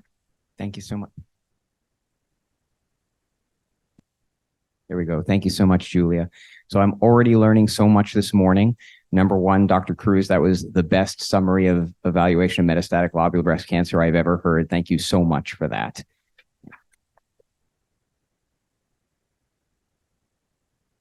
And second, I've learned that there are still physicians that are telling breast cancer patients that after treatment that they are cured. Right? That I don't believe should be said. There are some malignancies that we do say you are cured, but breast cancer is not one of them. We know that there are potential recurrences 20 or 30 years after diagnosis, of which you just heard about this morning. So no one should ever be thought with breast cancer to be cured. You need continued follow-up, unfortunately, for the rest of your lives. I am so sorry that is something that needed to have applause. All right. So I'm going to talk a little bit about the imaging of metastatic lobular breast malignancy, and I'll start with breast cancer in general, which now there is more and more data supporting that the best imaging modality for the evaluation of metastatic breast cancer, when all breast cancers together are considered, is FDG PET-CT. When I finished my training and started as a junior faculty at Memorial Sloan Kettering, it was get a CT and bone scan, and FDG PET was not to be used in breast cancer. And a decade and a half later, it is now FDG PET is the best, most sensitive way of detecting breast cancer metastases in the majority of breast cancer patients. And here's an example of why that works so well. This patient with locally advanced breast malignancy with the disease seen here in the breast has a CT and a bone scan, which does not show the disease, but the FDG PET-CT is able to show that there are, unfortunately, osseous metastases. And this, of course, changes the patient from locally advanced disease to metastatic disease, changing prognosis and best courses of treatment. But for lobular breast cancer patients, we have demonstrated that FDG PET is not as good as it is for patients with ductal, or now called NST, malignancies. Right? Lobular breast malignancies are less what we call FDG avid. FDG is a sugar molecule. So tumors like to pick up sugar. So if you pick up a lot of sugar in your tumors, you can see it on the FDG PET. It appears that lobular breast cancers like to eat something other than sugar a lot of times, and therefore we don't see the malignancy on FDG PET. Here are lesions that we can see on the CT that are not seen on the FDG PET, and then imaging before the diagnosis of breast cancer and after the diagnosis demonstrates indeed these are, unfortunately, osseous metastases. So while I love to cheer the value of FDG PET in for evaluation of metastatic breast cancer, lobular breast cancer is a problem where we have more difficulty detecting it on FDG PET, which gives us, and that's where we were the last time I spoke at a lobular breast cancer meeting. I think that was 2016, right? Where we said, hey, here's the discovery. FDG doesn't work so well. We need something better. 7 years later, here we are. I think we have something better. Okay? And that is estrogen receptor targeted imaging, as the lobular breast cancers are almost always estrogen receptor positive. And we can target the estrogen receptors with something called fluoroestradiol, which is known as FES, which is estrogen, which is labeled with something that emits a small amount of radiation with fluorine 18, allowing us to evaluate where estrogen receptors are throughout the body.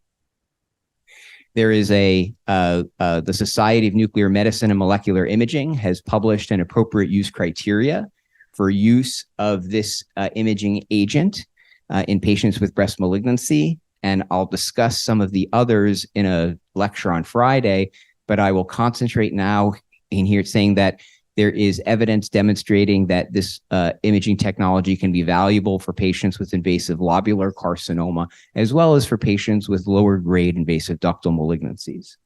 There are several manuscripts, a couple of which were published by people that are here presenting at this conference, demonstrating that this new imaging modality can detect metastatic lobular breast cancer better than the previous standard FDG PET-CT.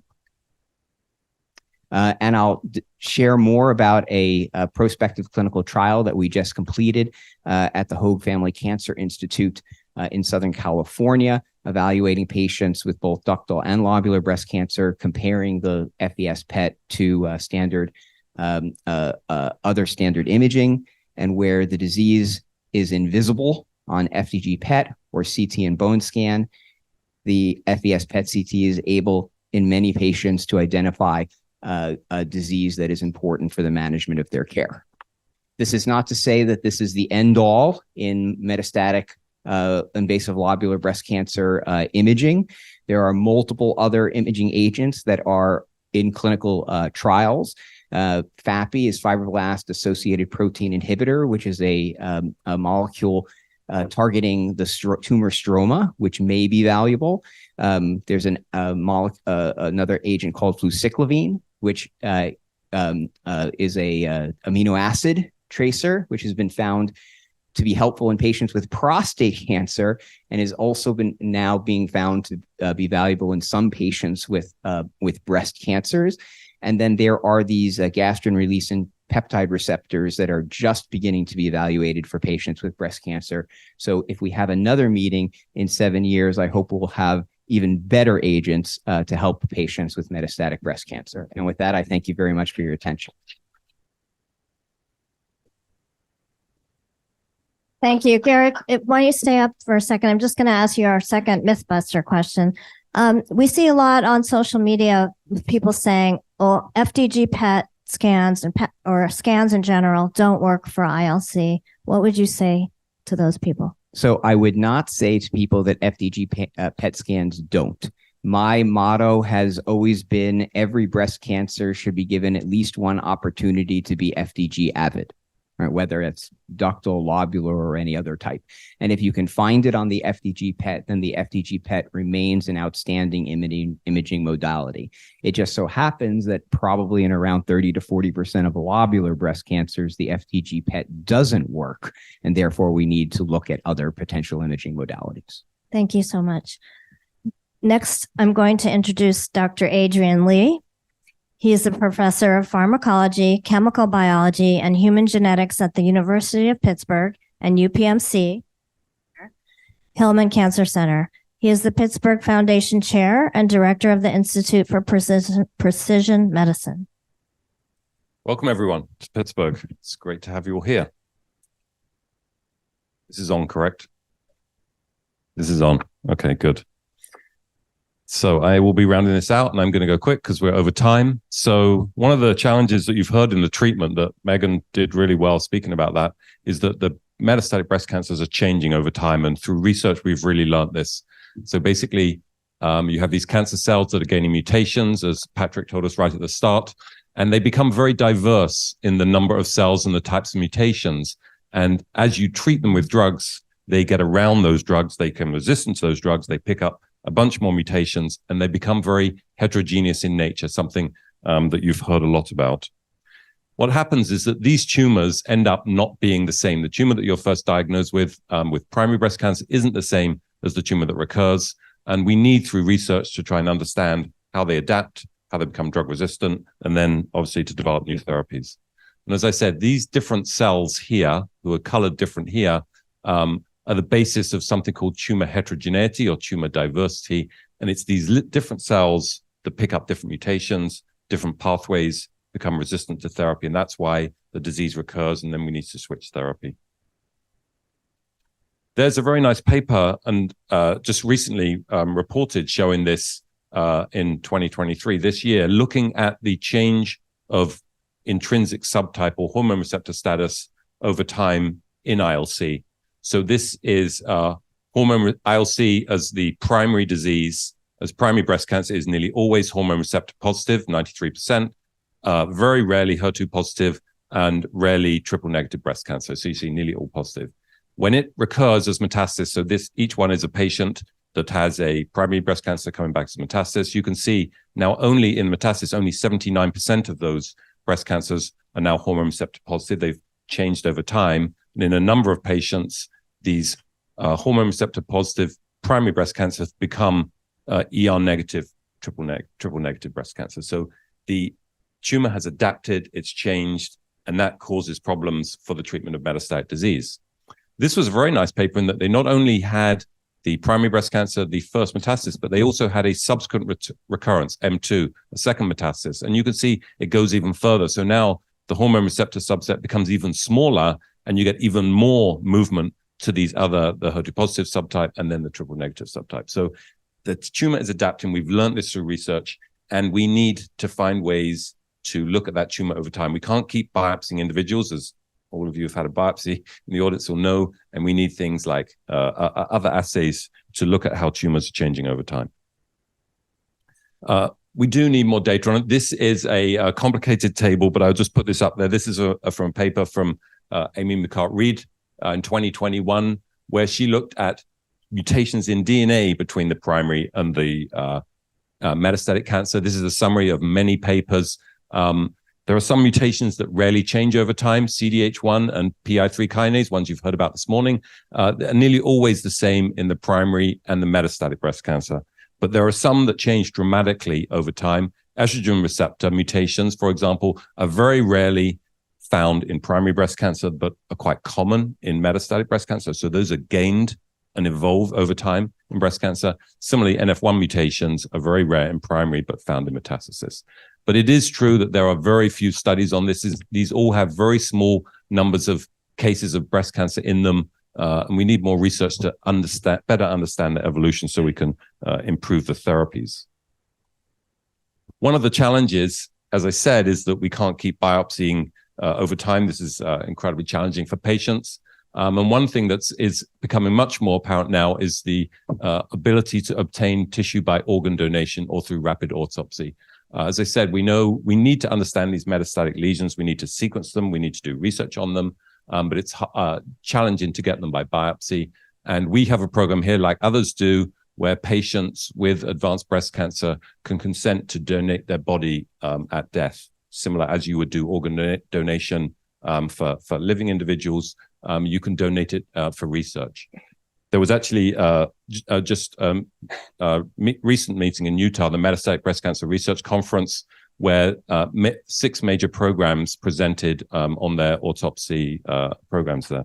And you can see Stephanie representing patient advocacy in the middle there. One way you can access the tissue and understand the disease is through liquid biopsies, a very exciting area. And if you take blood from cancer patients, you can look for cancer cells that are circulating in the blood or circulating tumor DNA that's being shed from the tumor. And there's been a couple of papers just recently on looking at circulating tumor cells, and they tend to be higher in ILC by number than the comparative no special type or invasive ductal cancer. Why the ILCs tend to shed more cells into blood than IDCs isn't currently known, but that's probably related to what Patrick said this morning about when they lose E-cadherin, these cells are a bit more motile, and they're probably a bit better to survive in the circulation, and maybe that's why. But clearly, we need more studies on why there are circulating tumor cells, higher levels in ILC, and then you can isolate these cells and then actually study them. So I would urge anyone that's interested in research, any patients here, accessing blood is relatively simple and is a great research tool. You can also look for circulating tumor DNA. This is a large study in ILC that was just reported at the end of last year from Massimo Cristofanilli's group, looking at ctDNA positivity, which was the same in ILC versus IDC, yet the invasive lobular cancers had a higher number of pathogenic mutations in their ctDNA compared to those with the invasive ductal cancer. I think a lot more research. This is relatively, both these areas as you can see, are all kind of relatively new, and we're going to see quite a lot of research coming up in the next few years on ILC and liquid biopsies. We clearly need more models to understand the disease. We need to model metastatic breast cancer. Everything we've learned about every treatment you've heard has come from research, and we need new models to do that. We have new advanced techniques for growing tissue in the lab, and it's only through those tissues or those bloods can we actually understand the disease. And you'll hear a lot in the next 2 days about these novel models that are helping us understand treatment options. So for future directions, as I said, I think we're going to see this increased study of evolution and change using liquid biopsies. That's going to help us understand the disease better and how treatment has affected the evolution of it and how we can then adapt our treatments. We need to develop models better representing the unique metastatic pattern of ILC. We still understand very little about why it goes to, for instance, the peritoneum. We have very little understanding of that, and we need to understand that so we can prevent that. We need to study tumor dormancy, the sleeping of cells, which may explain the late recurrence in ILC, why you get these 20-year recurrences, which are very hard to understand and explain, but we need better models for that. And we need to understand the correlation between imaging, as we just heard from Gary, and then tumor features, this relatively new area of radiogenomics that I think will be a fascinating area for improving outcomes. Thank you very much. So our next session is on progress on invasive lobular cancer advocacy. And our lead is Lori Hutchinson. So I will turn the mic over to you. I want to welcome everyone to this session on ILC advocacy progress. And I'm really happy to say there has been a lot of progress since the 2016 ILC, the first ILC symposium. And I'm grateful to all of the advocates and researchers working together over the years. I'm Lori Hutchison. I'm the executive director of the Lobular Breast Cancer Alliance and a patient advocate. I'm also a peer mentor and a research advocate with the Dana-Farber Cancer Institute Advocate Group. Advocating for healthcare systems to empower patients has been a key part of my work for my whole career. And it's made leading LBCA and advancing our mission and vision a true joy. I'm going to introduce the whole panel all at once. We're trying to move faster. And then we'll get started with the first part of the session. So I'm just going to ask you each to wave after I introduce you. So after I speak, we're going to hear from Dr. Tracy Cushing. Tracy Cushing is a physician from Colorado and a lobular cancer patient diagnosed in 2021. She's chair of the LBCA Board of Directors, founding member of the Front Range ILC group, and a patient advocate at the Socorro Lab. She also works with Stand Tall Aesthetic Flat Closure and Flat Closure Now to advocate for non-reconstruction options after mastectomy. After Dr. Cushing, we'll hear from Dr. Rita Mukhtar. Dr. Mukhtar is a fellowship-trained breast surgical oncologist, associate professor and general surgery residency associate program director at UC San Francisco. In addition to being a practicing surgeon, she is a nationally funded clinical researcher and oversees the UCSF Lobular Breast Cancer Research Program, where her work focuses on clinical outcomes and identifying predictors of response to therapy in ILC. After Rita, we would have heard from Dr. Christine Desmet, but we are hearing from her colleague, who's pinch hitting, Karen van Balen.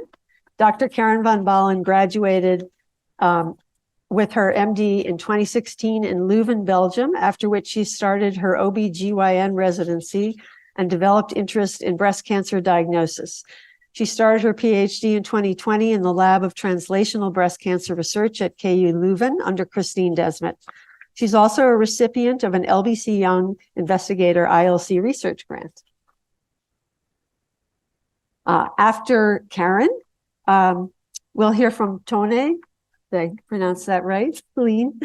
Tone is a patient advocate from Norway. By profession, she's an economist and works as the head of administration at a large facility complex where they, among others, house the regional university, including nurses education. Tone was diagnosed with lobular breast cancer 4 years ago, and she quickly became an advocate for ELBCC. Her goal is to work for a better future for patients through networking. She'll be sharing how she started advocating in Norway. And last but not least, we'll hear again from Julia Catherine Levine. Julia has been a metastatic ILC patient for 10 years and an advocate for 7 years. She is a founding member, lead research advocate, publications and clinical trial curator, and serves on the Patient Advocate Advisory Board for the Lobular Breast Cancer Alliance. She's also a published co-author, grant reviewer, and a patient advocate on grant proposals.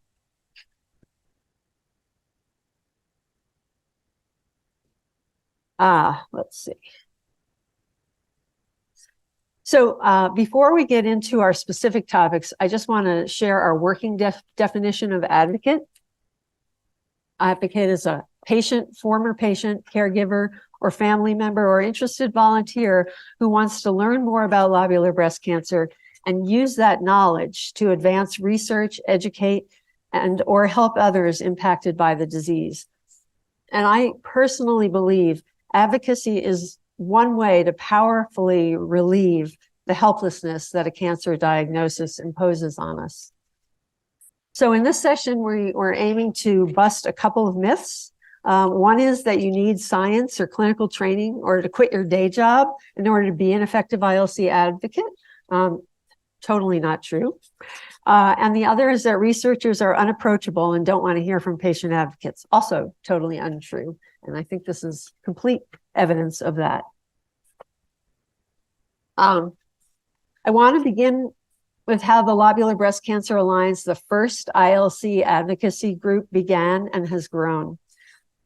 And I'm not going to touch on everything here, but to begin with, it was founded in 2017 by Lee Pate, who we will be honoring later today and who we miss, and several other patient advocates who you've already heard from and others who you'll hear from more, all compelled by the lack of awareness of lobular breast cancer and the desire to promote more desperately needed ILC research and support patient advocacy. These are some of the first advocacy steps that were taken. And I'm just going to touch on one because it's continued to be very important. We shared the first patient advocate poster to advance ILC research in 2017, prepared by patient advocates in collaboration with researchers. And that's really started a tradition at the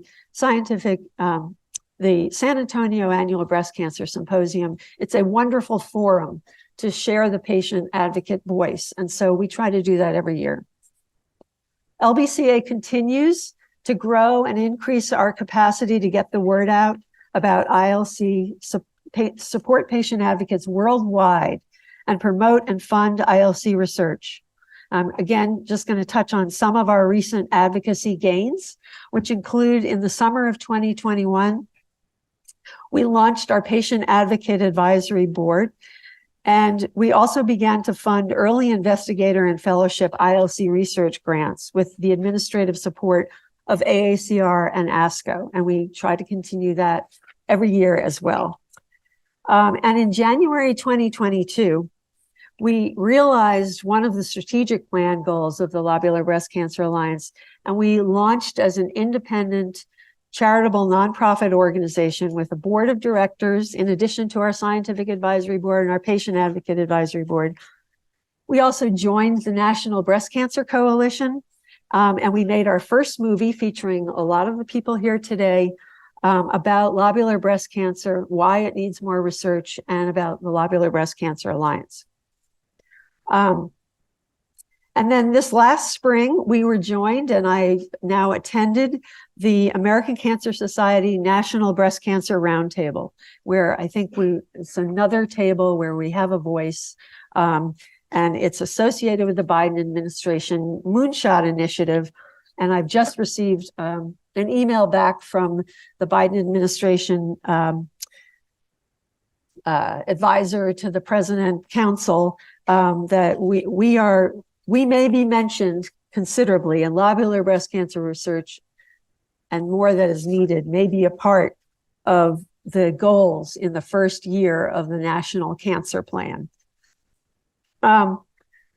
We've also made a lot of progress in reaching people. We have about 6,000 newsletter subscribers.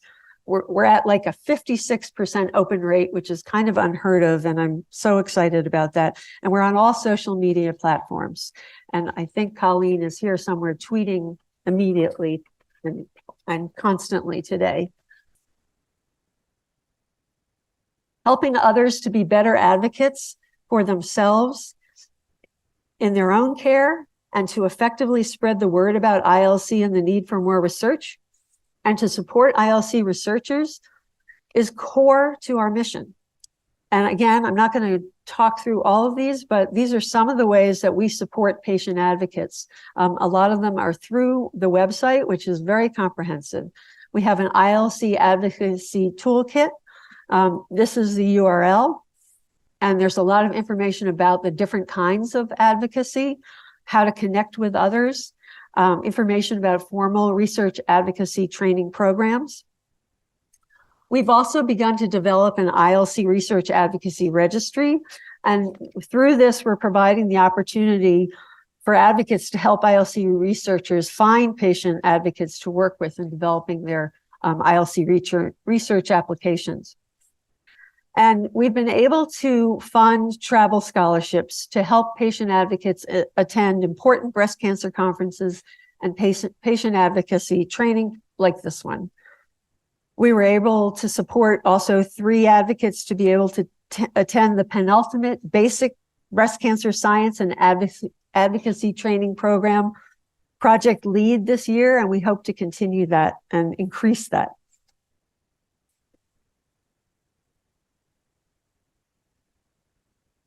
And I'm really excited because today we are expanding the support for patient advocacy with the launch of our LBCA Satellite Advocacy Groups initiative. We really wanted to meet the demand that I was hearing and others are hearing all the time. People interested in participating with LBCA nationally, remotely, but more than that, wanting to find people locally with lobular breast cancer and find ways to go into local communities, hospitals, find the media, find organizations within the same state that might support lobular breast cancer and help spread the word.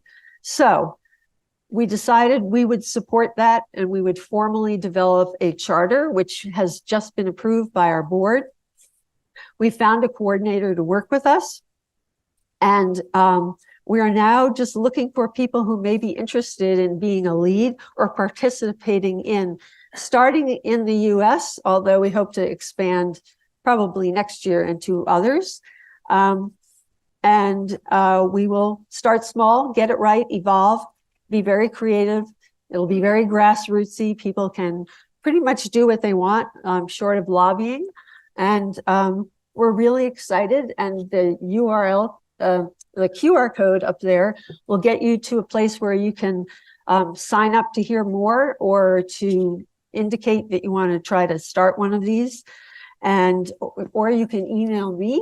And I also have a sign-up sheet. So there are many ways to let us know that you want to get going. And I think that this is an exciting next step for us.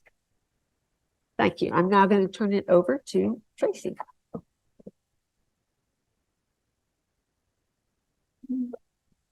Whoops. I'm hooked. Okay. It's easy, but whatever. Can y'all hear me okay with the mic? Awesome. Hi, everybody. Thanks so much for having me. So I'm going to talk a little bit about local advocacy in Colorado. I am a physician. I'm an emergency medicine physician with a wilderness medicine fellowship. I spent a lot of time in high mountains and underwater and in remote places. And when I was diagnosed with ILC in 2021, I was completely blindsided. No family history, normal mammograms every year, poster child of health, poster child of ILC. And so at that point, I had never been really much of a patient at all, always thought about patients advocating for themselves. And now I was in the uncomfortable position of being a physician and a patient advocate. And any of you clinicians with physician patients know just how annoying physician patients can be. I really wanted the best and the greatest in lobular cancer. I was devastated to learn that in the 20 years since I'd graduated med school, really not much had changed. And where I live, there's a single NCI cancer center located and no particular lobular clinicians. I absolutely adore my oncologist, Virginia Borges, who runs the Young Women with Cancer program at the University of Colorado, but lobular is not her jam. So she and I have been on this journey together. The day I started advocating was the day I walked into my surgeon's office and said, I want a double mastectomy and I don't want reconstruction. And I was told that I could be made whole again and be a woman. And that pissed me off more than you can possibly imagine. I was training for an Ironman. I didn't want fake boobs. I wanted to get back in the pool and get on with my life. And at that moment, that was the first of many steps where I thought, gee, my medical team and the medical community aren't necessarily on the same page that I'm on. And so I have to say thank you so much to LBCA because it was the first organization I found. I jumped in with 2 feet, and 2 years later, I'm the chair of the board. And I can't thank Lori enough for giving me that opportunity and the opportunity to work in this space. I was also thrilled to learn once I joined LBCA that right in my very own backyard, there might not be a clinician, but there was a researcher studying lobular. And I got hooked up with Dr. Matt Sikora, who is on the scientific advisory board of LBCA. And we thought, wow, here's a motivated patient, here's a research scientist. How can we help each other? So we decided to very small. We started out with a small grant from the BCCRF just to put on a patient information session. We had myself as the patient, Dr. Sikora giving a basics on clinical ILC, and Dr. Elias from the University of Colorado doing a clinical talk. It really attracted a lot of attention locally. We had an excellent turnout. And with that, and with the help of Lori Petiti, we were able to develop a Front Range ILC newsletter. And for those that don't know, Front Range is everything east of the Rocky Mountains and Colorado. So Fort Collins, Denver, Boulder, Colorado Springs. And we share our newsletter quarterly. And we have also started a Facebook group for patients so that they can get recommendations on local providers, local, who's good for acupuncture, who's good for, what have you, so that we can share as patients. As of 9/1, we had 37 members. I think we're up to around 50. I haven't checked in the last couple of days. It's basically a private Facebook group at this point where we communicate about local events, but we have done an in-person tour of Dr. Sikora's lab, which was amazing.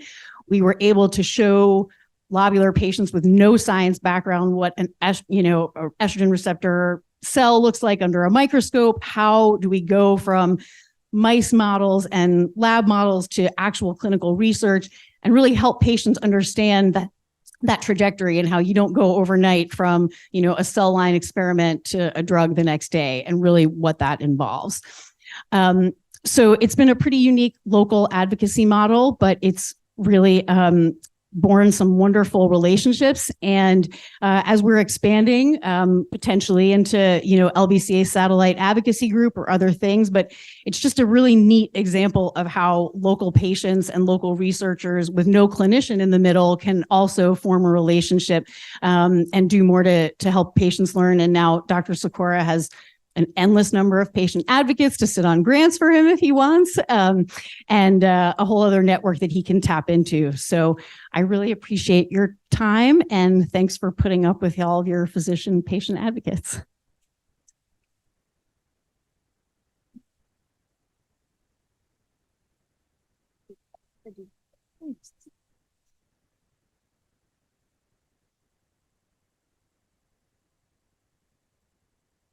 Good morning, everyone. Thanks for the chance to be on this panel. I think that one of the messages that we really wanted to convey with this panel is the importance of patient advocacy, and to also encourage advocates to talk to their physicians about their concerns, and to really be open about their questions, and to really ask questions about why certain treatments are recommended and why certain things are not options for them. I wanted to just start with a definition of a clinician scientist. So there's this term clinician scientist, also a term physician scientist. So clinician scientists or physician scientists are physicians who treat patients actively, but also do research. And that research really can run the spectrum of, some physicians also do basic science and have labs. Others collaborate with basic scientists. Others run clinical trials. Others do outcomes research. Others do policy work. So there's really the whole spectrum of research is really covered by physicians who mostly are working at academic centers. So if you're a physician is someone who is at an academic center, they probably are involved in research. Physicians at community hospitals may be doing research, although it's a little bit less common.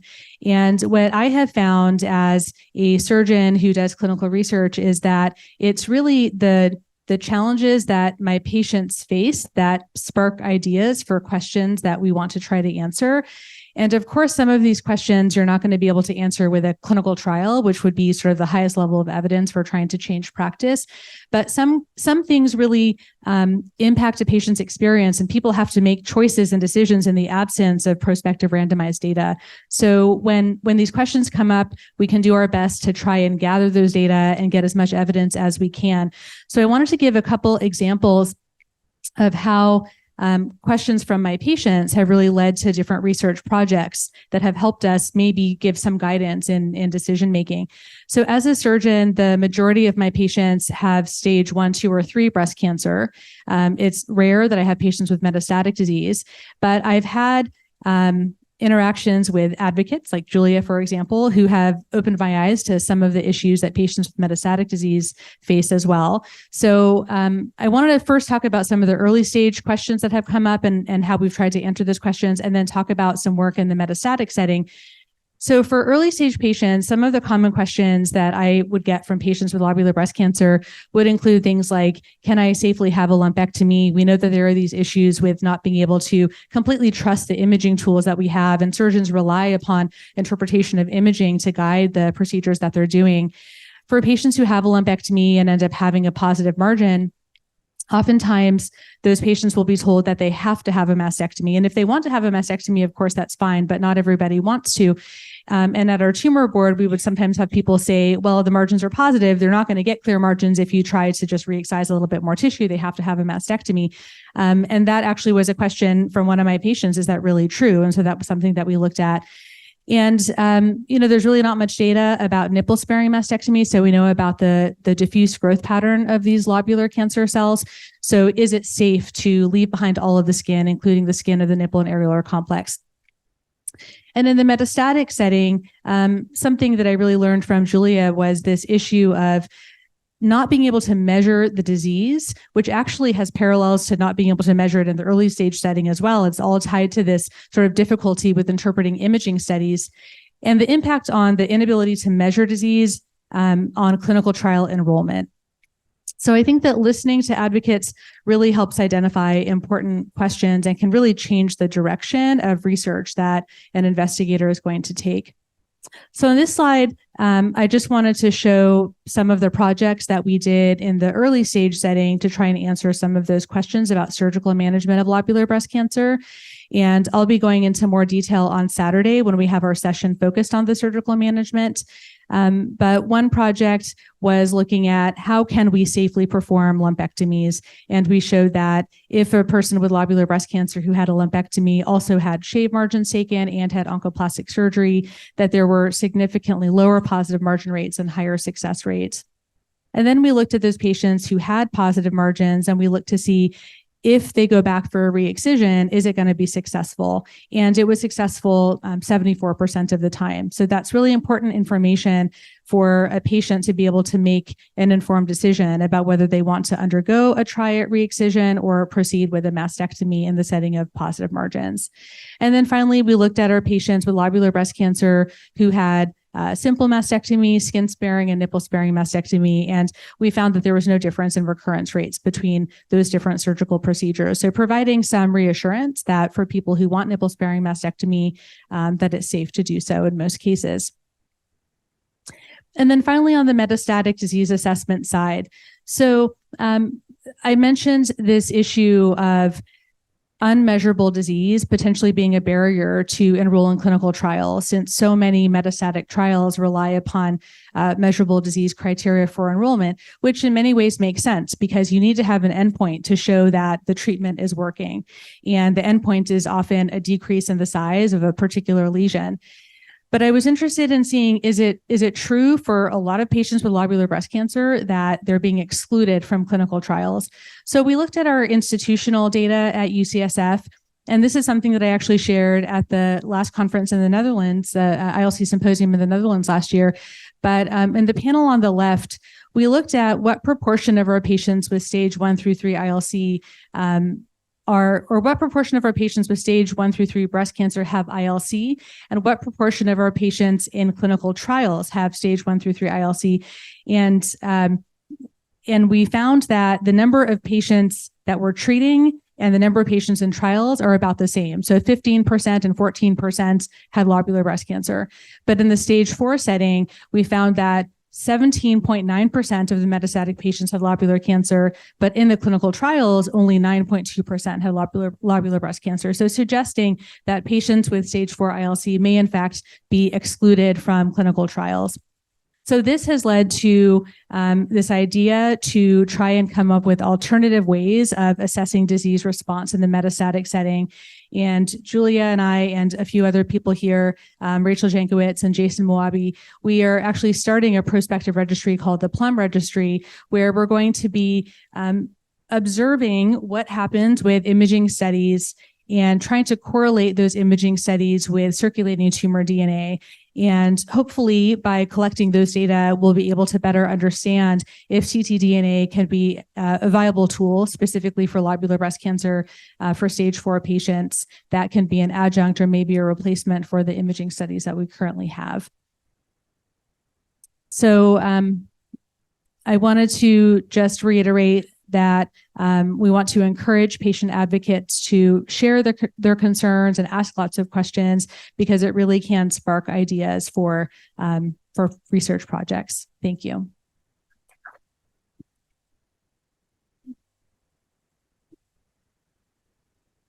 Okay, so I have the large shoes of Christine de Smet to fill. I will do my best. It will not be easy.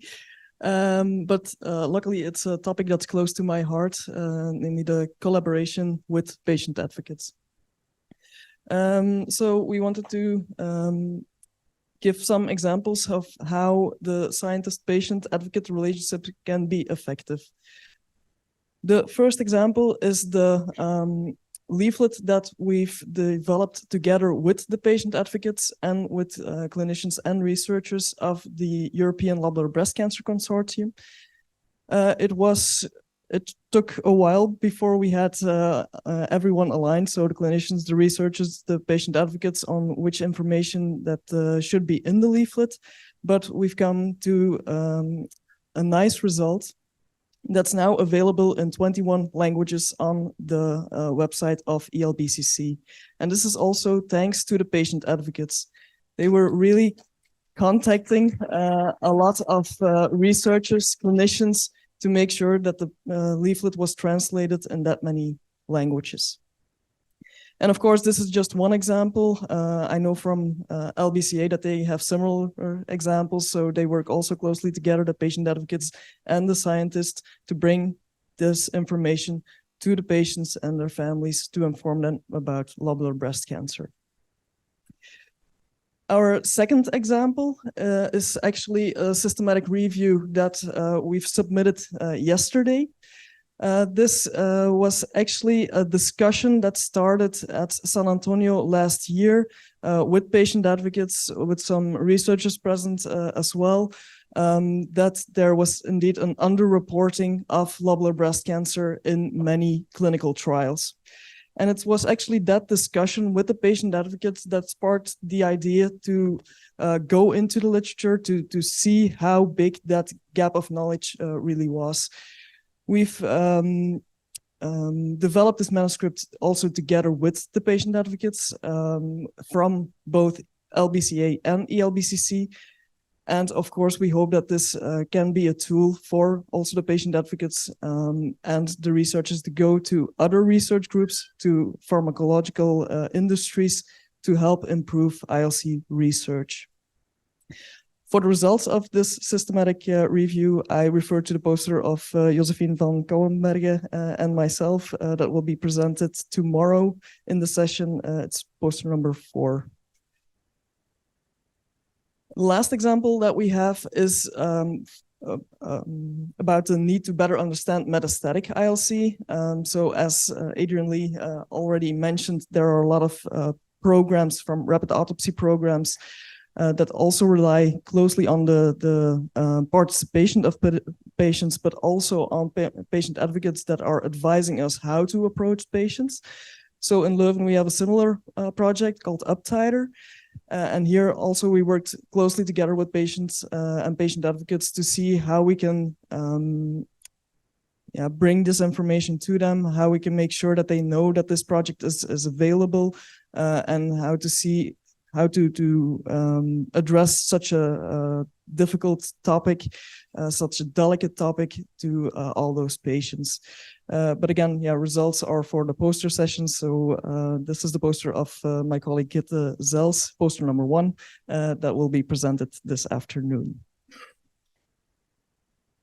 And as already mentioned, patient advocates, they shouldn't be anxious to contact us, but it's also the other way around. Researchers, clinicians shouldn't be anxious to approach patient advocates, to involve them in the research, and to make the research better for both sides. We also need to keep in mind that patient advocates have not always been patient advocates. This can be interpreted in 2 ways. One, patient advocates are more than just a patient and a patient advocate. They have much more to bring to the table. They have other skills. They have other networks, which can help also us as researchers. And then, of course, there's also the experience of a patient advocate is not always the same. It's the same for research. For researchers, you have junior researchers, you have senior researchers. A patient advocate can be a patient advocate that's already been there for 8 years, for example, or you have a patient advocate that's just dipping in her toes into the world of patient advocacy. So we always need to keep that in mind, that there are differences in experience level as well. Of course, we need to be respectful with each other. We need to get to know each other, get to know the story behind the patient, but also the story behind the researcher. Of course, you can start locally with the patient advocates in your country, in your neighborhood, but you don't have to hesitate to connect internationally. And you need to set goals together and realize that patient advocates can help in different ways. So patient advocates can help us with our research, but it's a give and take. We can help them as well to accomplish their goals in what they want to do. And with that, I will pass on the mic. I still need to refer to the article, indeed. So there is the article that came out a couple of years back about the collaboration between researchers, clinicians, patient advocates. It's also an article where Lee was involved in. We do miss her indeed very, very much. And so it's a must read for everyone who wants to work together with patient advocates. And now I will pass on the mic to Tone.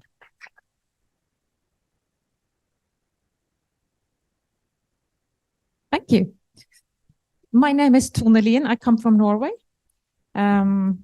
Oops, what happened? This is what probably you see as Norway. But the thing I wanted to show you with this picture is that Norway is a long country. And it's lots of fjords, it's lots of high mountains, and we have snow half the year, which makes some difficulties to get together, to know people all around Norway. And if we look at the map of the world, we're far up there. And if you turn our country upside down, you end up in Rome. So, it's a bit far. So I'll try to share my story, what I've done in Norway and how I've collaborated with other patients. So when I was diagnosed in 2019, I had never heard about lobular breast cancer. I had never heard about dense breasts. And so when they told me that it was 2 millimeters and it turned out it was all around the breast, I didn't understand anything. And I demanded to be moved to a bigger hospital at once, which wasn't so easy, but I made it. And then I started looking. Is there any information about lobular breast cancer in Norwegian? No, I couldn't find any. And Norwegian, Danish, and Swedish are a little alike. So I thought, I'll try to see if I can find something in another language. I couldn't. So I was so happy that when I was asked to be a patient advocate for European Lobular Breast Cancer Consortium, and they had started to make the brochure which Karen talked about. And we made it into Norwegian, Danish, Swedish, and the last language we got just a little while ago was Icelandic, and like 21 languages. It's hard to read about such a, I would say, serious diagnosis in a language that you really you're not too familiar with. So that was important. So I was really glad to be part of the European Lobular Breast Cancer Consortium. And then when I was asked, I called the president of the Norwegian Breast Cancer Society. And I told her about this initiative, and I told her about lobular breast cancer. And she said, I have never heard about lobular breast cancer. But I know about breast cancer in men. And I was just, but that's very, very rare. We need to change this. We really need to change this. So I I asked my local breast cancer society group, can I be part of when you go to the General Assembly meeting? I would like to join you. I would like to help you. Okay, well, you're happy to join us. We have 2 representatives. You can be one of them. And it's 56 local groups of the Breast Cancer Society in Norway. And the group that I joined them. So I went to the Breast Cancer Society annual meeting. I talked to every person I managed to meet in 2 days. And I made lots of contacts. I sent them a mail, each one of the presidents of the local groups. I sent them a mail after the meeting, telling my story, sending them the brochure, telling them I would be happy to come to their meetings or talk to them on Teams or whatever. And I met several of them, which was very, very nice. Then I called the Norwegian Breast Cancer Society, Norwegian Cancer Society, the president for the county. We have 10 counties in Norway, I think now. So I met them. I talked about this, and what can we do together? What is it? How can we teach more? How can we get more attention to lobular breast cancer? And then, we talked about several things, and then I found something. I put this in the middle because I was so happy when I found out I could collaborate with the mammography program that I started crying, actually. And the reason why was that Siobhan Frini told me that the head of the Norwegian mammography program was going to give a speech on a radiology conference in Vienna this spring. So it was late Friday evening, I sent a long mail to the head of the Norwegian mammography program telling her about my story and what I wanted to achieve. And the next morning, I think it was 8:30, she had written a long mail to me that was so happy to collaborate with me. And now we've had meetings and talked together several times. And we have now also, because like Lori said, I work where we have the campus for the Inland University. We also have the nursing school. So we have now planned a women's health night. And I don't know if this spring, the Women's Health Commission just presented a huge report, because women's health is in focus in Norway and I know in many other countries. So we thought a women's health night where we can focus on breast cancer, mammography, and other kinds of women's diseases is important. And how can we do that? So now on the 19th of October, we are hosting a women's health night where I'll present my patient story. the mammography program and Solveig Hoven, which is one of Norway's foremost researchers above in all fields. She's publishing a lot of things. And she will talk about artificial intelligence, dense breasts, and what we see in the future of imaging.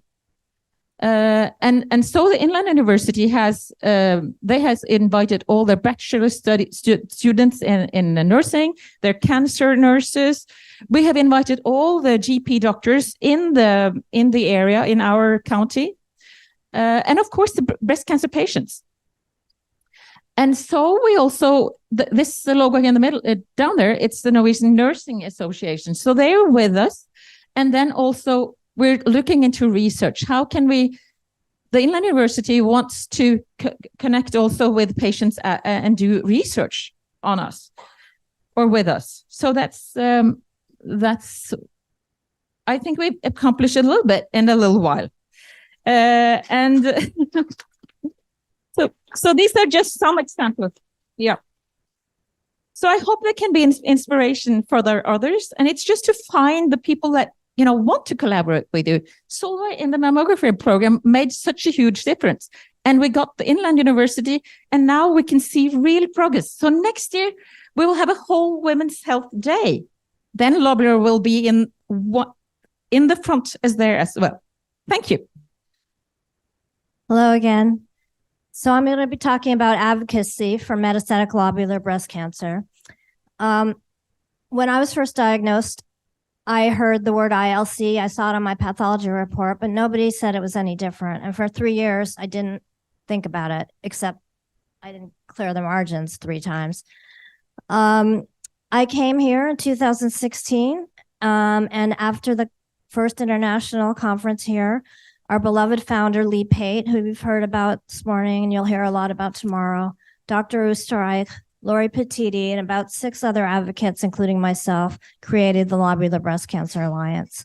From the very beginning, my mission was to make sure that metastatic lobular breast cancer was included in everything that we do.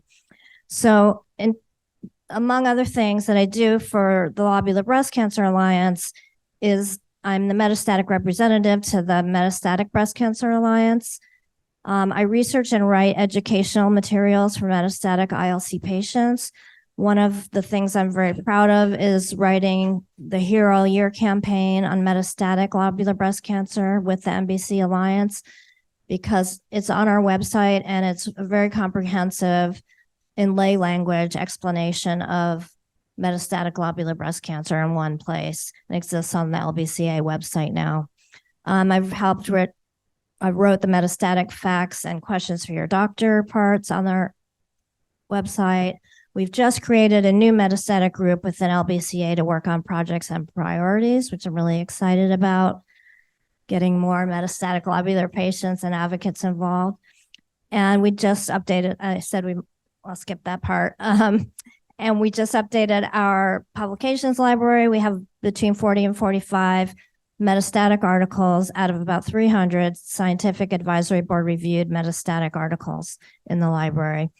I do also work with other metastatic organizations. I've done presentations for Komen metastatic conferences.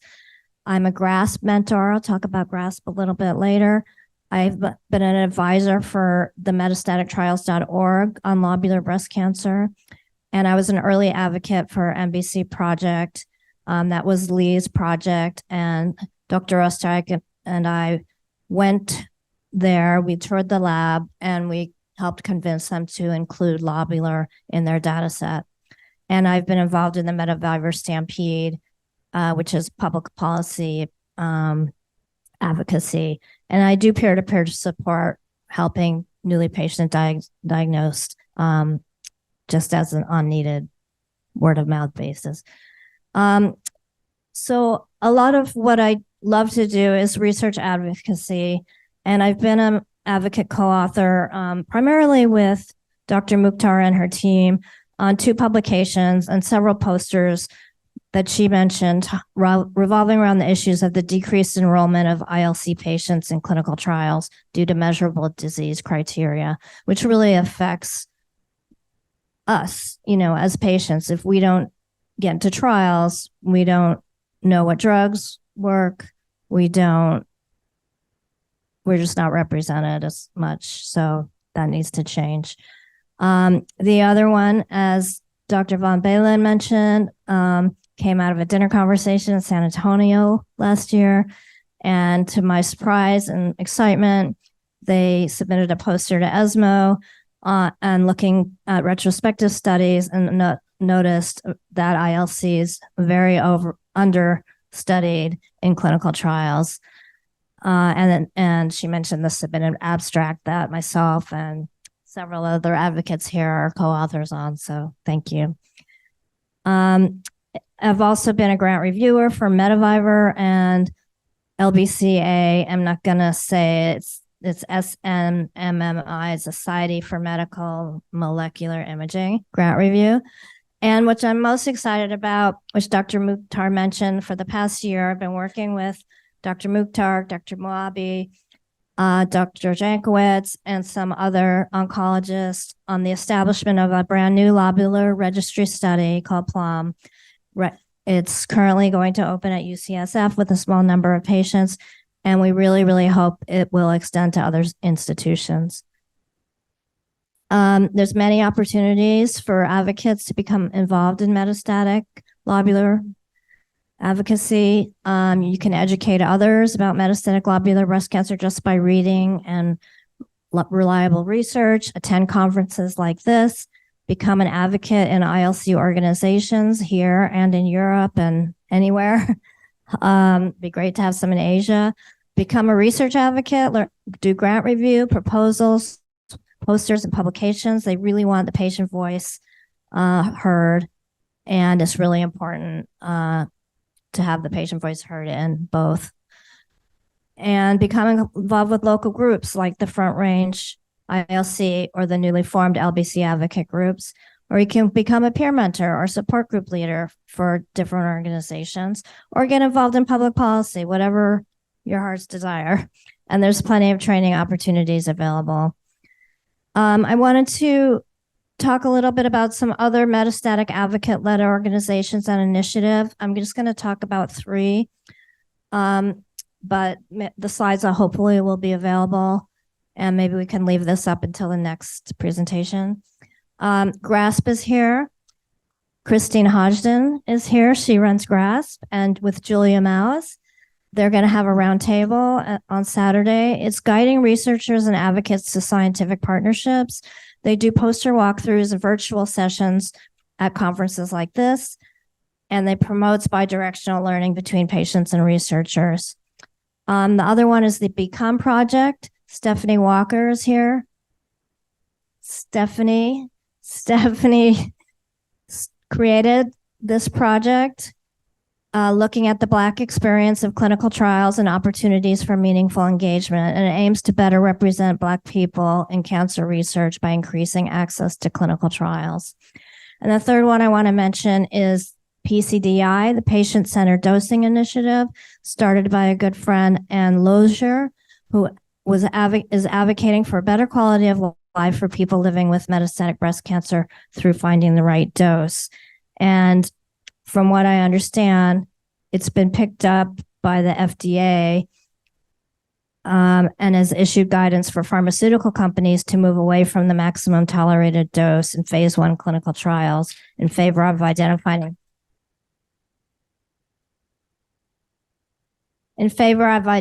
doses that are more tolerable and still effective. And Janice Cowden is here, and Janice is on the board. So you can find all 3 of these people and talk more about them. And those PCDI and the Become Project, as well as the breast cancer brain metastasis, are all under the umbrella of the Metastatic Breast Cancer Alliance and on their website.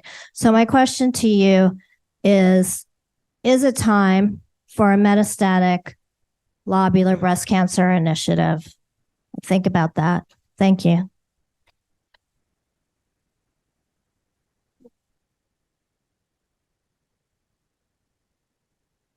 Okay, thank you so much for that third very engaging session. And so in order to help transition and again, keep time, we will transition quickly into the 4th session. So thank you again to all the panelists.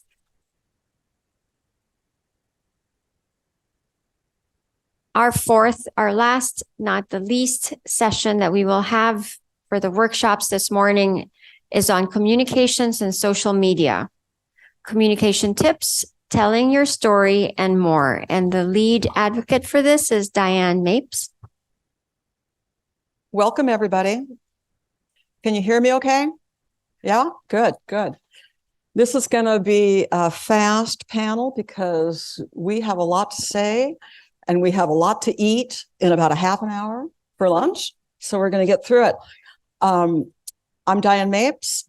I'm a patient advocate, a science writer for Fred Hutch Cancer Research in Seattle. Online, people may know me as Double Whammied on Twitter. And that's what's the name of my blog as well. And I am going to be your friendly moderator for today. So let's see if we can do this. Yes, we have advanced a slide. That's great. I'm going to first ask if anybody can live tweet what's going on, because usually we're the ones who are live tweeting and we're on the panel. So I'll be introducing the panel. Just it's going to be really brief: name, rank, and serial number in order of appearance. Colleen Fitzwater is the beloved communications director for the Lobular Breast Cancer Alliance. She is not a cancer patient, but she is a longtime patient advocate. Dr. Matt Sikora. Matt, he is a researcher and a pathologist within the Sikora Lab, University of Colorado, on Schuetz Medical Campus in Denver, Colorado. Matt is not an oncologist, he is a researcher. And the same goes for Dr. Thijs Korman, assistant professor at the Department of Pathology, University Medical Center, Utrecht in the Netherlands. And Thijs, also not an oncologist, researcher, pathologist. Then we have some lovely patient advocates. We've got Siobhan Freeney. There we go, lobular patient advocate. She is the founder of Being Dense, as well as Lobular Ireland, and she runs both the Facebook groups for both organizations. And again, we're talking dense breasts. Just hello. Christine McKay, another patient research advocate for the LBCA, as well as the Canadian Breast Cancer Network. And Christine also runs the Living with Lobular Breast Cancer, Lobular Breast Cancer in Canada Facebook group. We also have Yen Lam right on the end. Yen is a runner. As a matter of fact, she's a New York City marathoner. She ran as part of Team BCRF, that's the Breast Cancer Research Foundation. She's also a lobular patient advocate. Last but not least, we have Maisha Gibson-Wright. And she is just sort of a new lobular patient advocate. And she has been working a little bit with the Young Survival Coalition. And she's also done a podcast. So very exciting. So I think to start off, Colleen, you wanted to ask the audience a very important question.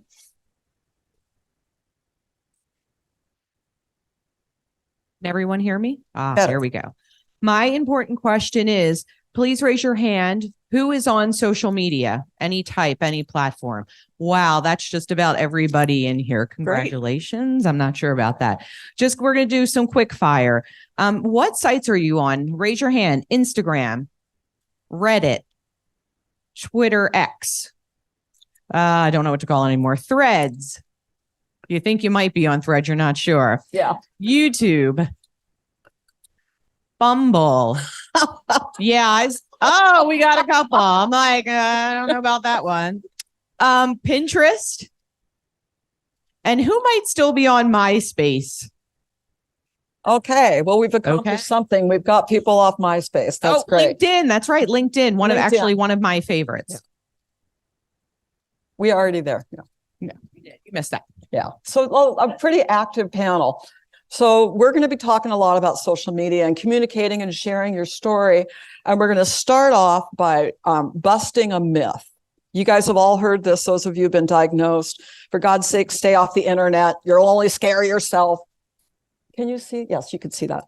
So what we would like to say is that absolutely, pace yourself. You may not be able to get in there and dig at once. You might want somebody else to do it for you, but if you are interested in knowing more about your breast cancer, absolutely do the research. Just make sure that you go to some reliable resources. And look, there they are. So if you guys have QR code savvy, please go ahead and scan the QR code. This is going to be a list of, we got like 4 pages of reliable resources. So you can find places where you can go to get good information. It is not complete. We just did our best to put it together to make sure that people know where to go for good, solid information and not a lot of the misinformation that we're seeing out there. So there's your reliable resources. There's 4 pages of them. If you don't know how to do the QR code, maybe a neighbor can help you.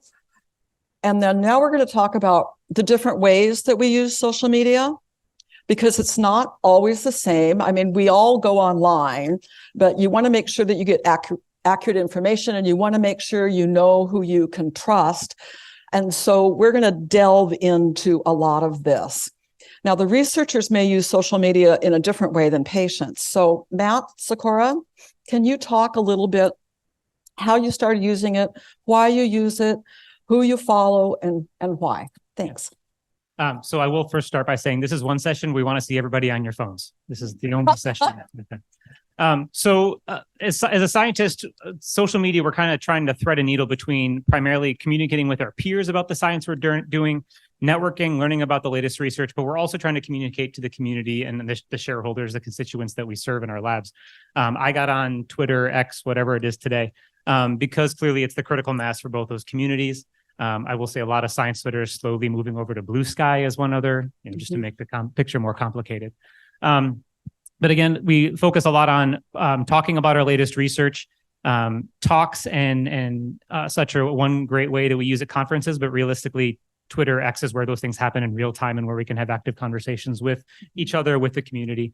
And in that same space, then we can put out so-called tutorials that can kind of either be science-focused or lay-focused to better communicate all of our research.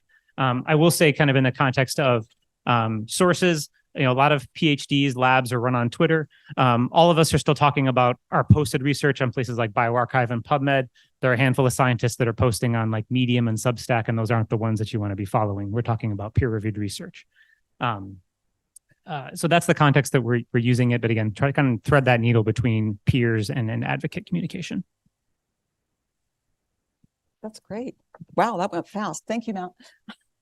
So I would love to ask the same question of Thijs. So how are you and your colleagues using social media? Who are you following and why? And is it true, Thijs, that you're still not on Twitter? Yeah. It's true. Yeah. So yeah, I'm a bit scared of Twitter because it's not so heavily moderated and a lot of false information is being spread. The wrong information is getting traction, a lot of traction usually. And then you might argue then, yeah, maybe you should correct and maybe you should intervene. But yeah, I think it's just a bit too toxic in some cases. So in that end, I'm more active on Facebook, so to say, because then you have those closed environments that can be moderated. So I'm quite active with Rian. She's not here today, but she's a Dutch lobular patient advocate. And she and 2 others are sort of moderating a closed Facebook group. And yeah, I'm sort of the expert in there. So if one patient over enthusiastically shares an article saying we're going to be cured next week, I'm the one that needs to intervene and put it back, yeah, with both feet on the ground. Not always the most fun thing to do, but it's quite important. Yeah, and for the rest, so together with Rian, what we did is that we looked for organizations. So this is more locally in the Netherlands, right? That like to support our endeavor because we do not have funding available as such that can help us with spreading all the information in the news. So we have to go to nonprofit foundations that hopefully will give us a voice. And with doing so, we were able to present a lobular webinar, Dutch specific. We did like 3 sessions where we covered different topics, and we basically also go from room to room, small environments, and just answer the questions from patients.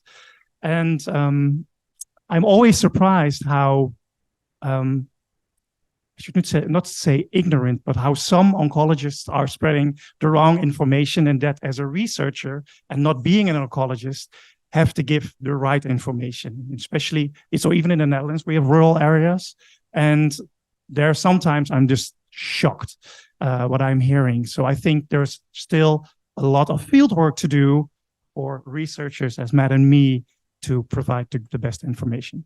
And I'm on LinkedIn. So I think that's also one of the spots that's a bit more moderated and a bit more professional than Twitter or X, so to say. That's about it, I guess. That's good wonderful. enough. Yes, it's absolutely good enough, you guys. Yeah, it's very good. And I also would like to point to the two websites behind me. We've got two really great informative pamphlets, leaflets, fact sheets that have been put out. One has been put out by the ELBCC, and that is the little leaflet that was presented earlier on, and Tice had a lot to do with that.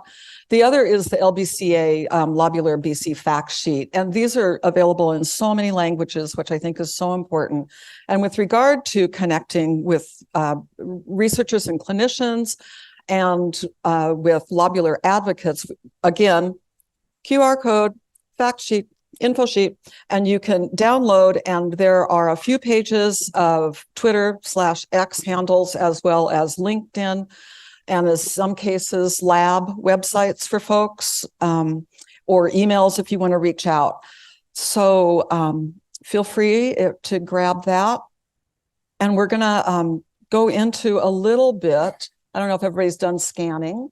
We're gonna go into a little bit of how patients and advocates use social media, because it's a little bit different than how researchers do. And I do appreciate that you go in and myth bust and separate the hype from the hope with regard to misinterpreted media headlines on studies, because that happens so often, Tice. So with regard to patients and advocates using social media, it will change over time. When we're first diagnosed, a lot of us use it to process, to figure out what's happening to us, to find information, connect with others, probably sounds familiar, to vent about the side effects, right? To tweet shame your insurance company, perhaps, if you're here in the US. Yeah, works really well. But then later on, you want to maybe choose to do some advocacy. You want to advocate for yourself. You want to advocate for others. You want to educate others. You want to raise some funds. Some people want to be cancer influencers. They want to be cancer famous. People have lots of different motivations for getting on social media. So, we want to say, what's yours? Are you completely altruistic? Do you want to help others? I think we want to share our story. That is always something that we all start off wanting to do. So I'd love to talk about the arc a little bit, about when you first start, how you use it, where you go with it, and then where you can go to safely share your story. And how much of that story do you want to share publicly? Not everybody is, comfortable slapping it all out there, and it's a crazy world right now. And is the experience worth it? So to start our panel off on that, I'm going to ask Yen, who started sharing her story on social media, to go ahead and share now a little bit how that went for you. Can you hear me, guys? Okay. So I'm one of those people that did not start off as a social media influencer or anything like that. I was just using social media to connect with friends and family. And so I primarily use Instagram I'm a runner. As mentioned earlier. And so I used it for following different runners and doing triathlons for motivation. So when I was diagnosed, it was very overwhelming. I actually work in the pharmaceutical biotech industry. And so I had a lot of resources at my side that I could look upon. So I didn't really use social media to look for information or how I could process everything. But I used it to process my own thoughts and feelings. I'm going to say this, I don't know if it's right or wrong, but growing up Asians, you don't really share or talk about your emotions. And so when I finally had a treatment plan in place and I was finally processing it, I decided to use my social media just to share my journey. And really, it was an acceptance for me. So once I put it out there, just that an overwhelming support that I got from social media, from people I never even met before, just poured out. And, just I learned being vulnerable was helping other people process things that they were going through as well, whether it was cancer or some other difficulty or challenge that they were facing. So that's how I started using social media. I ended up partnering with BCRF to run for the New York City Marathon. I ran on their charity. And then from there, I shared my story through BCRF, which then more people heard about my story and reached out, like Steffi, to join the panel here. So I've come into this patient advocacy role. I'm doing more work personally, also within my organization at work. Bringing together a community of staff patients and staff caregivers. So that's how I'm starting to do my advocacy work. That's great. Yeah, and I really appreciate you sharing that being vulnerable yourself helps others. And it can feel squishy, but it is ultimately very helpful. So thank you very much. Again, another QR code for places where you can go to share stories, either the BC organizations like Living Beyond Breast Cancer or the LBCA or Facebook groups where you can get in. And there's also some self-care resources along with the storytelling resources in this. So Siobhan, can you talk a little bit about how you started using social media and how it's changed over the months and years? Yeah. So when I was diagnosed, it was December 2015, and I wasn't on social media. I wasn't a big fan. I might have had a Facebook page where I didn't share anything, and certainly nothing personal. But like a number of people you've heard from earlier on, the patient advocates that are here, dense breasts featured in my diagnosis, but I couldn't actually get any information on that. So I was very lucky. I reached out to Professor William Gallagher, who some of you will know here. He championed the whole idea of getting the message out there to other patients. And we ran the first breast cancer symposium in the Royal College of Surgeons, Dublin, in 2019. So I won't go into all of that because that's being dense, and I'm here really to do with lobular.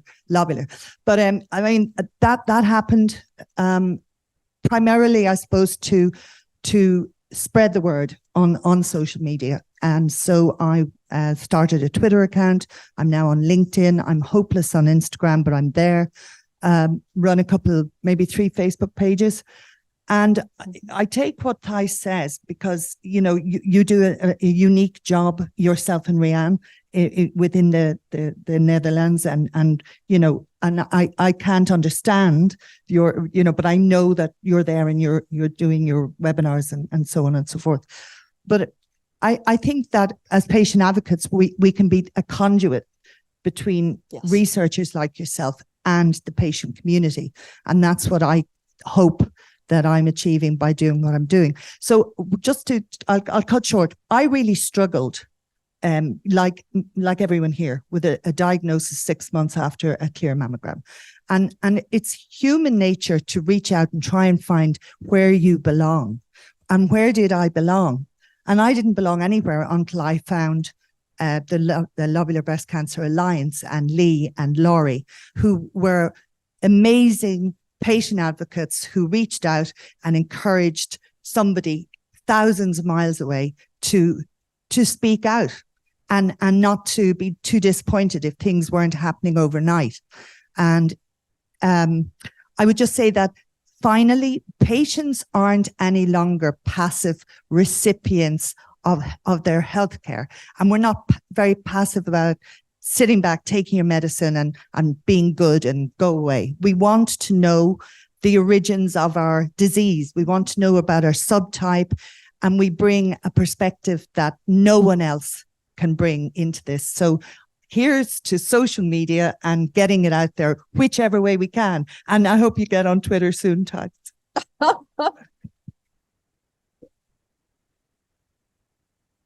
It does it does democratize things. It helps you find and connect with your people, your tribe, if you will. You know, sometimes younger cancer patients may not be able to find the right tribe. So there's TikTok is a really good place for younger cancer patients, like Cancer Talk, hashtag Cancer Talk. And they meetups with Young Survival Coalition. Tweet chats used to happen on Twitter a lot, not so much anymore, because sadly, Twitter has gone away. And we'll see if it's going to be completely X'd out in the future. Blue Sky may be taking the place of it with regard to being able to have medical, you know, categories for tweet chats on medical things. But it's a mixed bag out there, especially right now. The landscape is changing rapidly. So I'm curious about other types of story sharing too. And Maisha has done a podcast. And so I'm curious to have you talk about that and how you use different platforms to connect with your younger people, younger cancer patients, and how the podcast experience was for you. Absolutely. Thank you.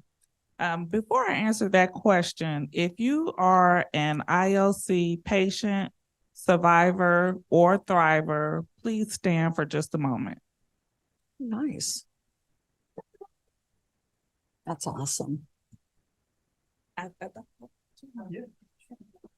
Okay. Look at that.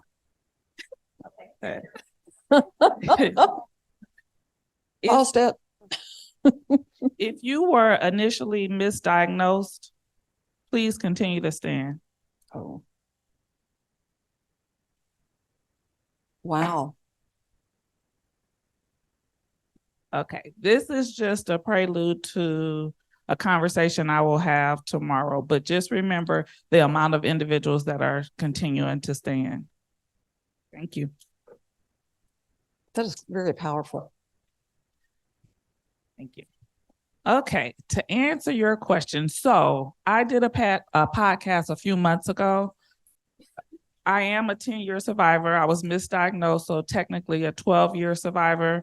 And I never wanted to speak in front of individuals. Not ashamed to tell my story, but just didn't want to do it.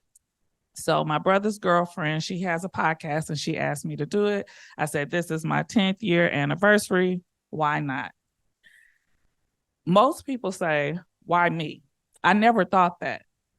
I use social media as a way to encourage other individuals.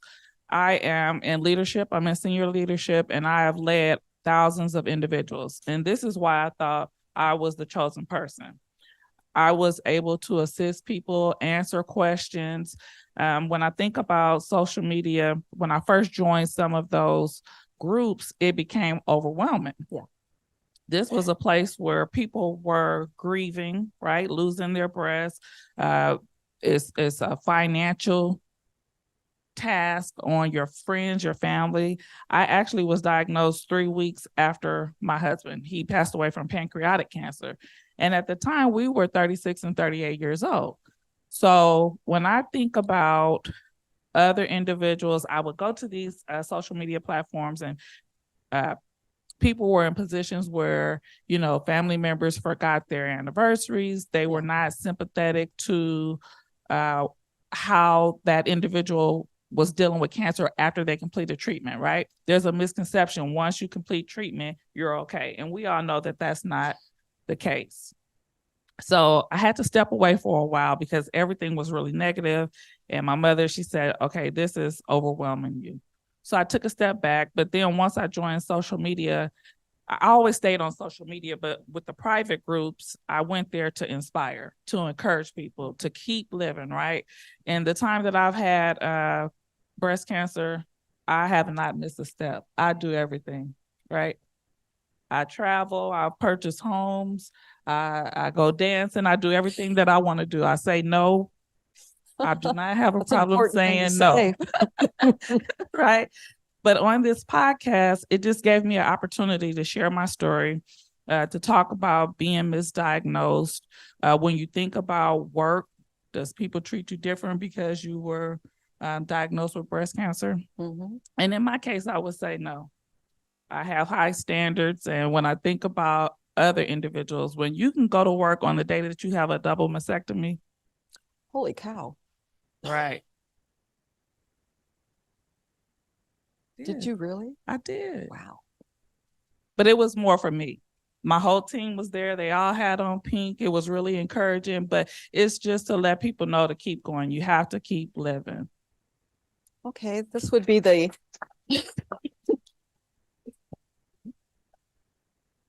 that's the official badass of the panel. I think that is incredible, Maisha. And I also really appreciate your point about how many people misinterpret the like the length of time it takes for you to go through your treatment. I mean, with ovular breast cancer, most of us are taking anti-hormones after all the, the good stuff. And so that's treatment that you're on for 5 or 10 years. And most people, and a lot of people don't even realize it. So it's good to be able to share these things with others, these frustrations. So Colleen, I know that you come in contact with people who are just diagnosed as part of your job with lobular BCA. And they want to help, they want to advocate, and they come and they want to share their story. Can you talk a little bit about how you coach them? What are the basics, how you get them started, and some of the resources that LBCA can offer? Sure. So you're right. One of the first ways that people come and find us at LBCA, they go to the website, they find us on one of our social media platforms, and they are interested in telling their story. They may have signed up as a subscriber for our newsletter and read somebody else's story because that's in our monthly newsletter is a story. And I keep on looking out to the audience and I see Niku, who you've already heard from. And that's how I met her, was through, she's one of those people who said, I'm interested in telling my story. So we have that conversation back and forth through email. We have a form that if you're interested in, it really guides you through the process. And now we've started to want to do videos as well. So we've added that as well. And what we're finding is, Niku started that way, but then she wanted to do more with us. And I don't want to speak for her, but she is more involved now. And some of the volunteers that come to us and speak to Mason, our volunteer coordinator and COO, she'll say to them, how do you want to start? What do you want to do? And telling your story, I think, is a first way to say, test the waters a little bit and decide whether or not I want to do more or do less, see how it feels. So that is how we start.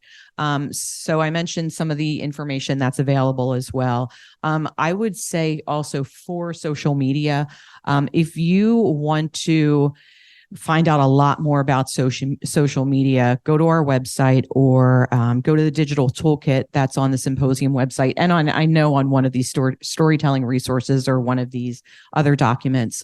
But you can go to lobularbreastcancer.org. You can search Diane's name. And you will see an advocate chat that she and I did, I think last year, maybe the year before, that really gets into things like the different platforms. What is a hashtag? One of the things I suggest for everyone, please, I know it's been on a lot of the documents, please do use hashtag ILC symposium.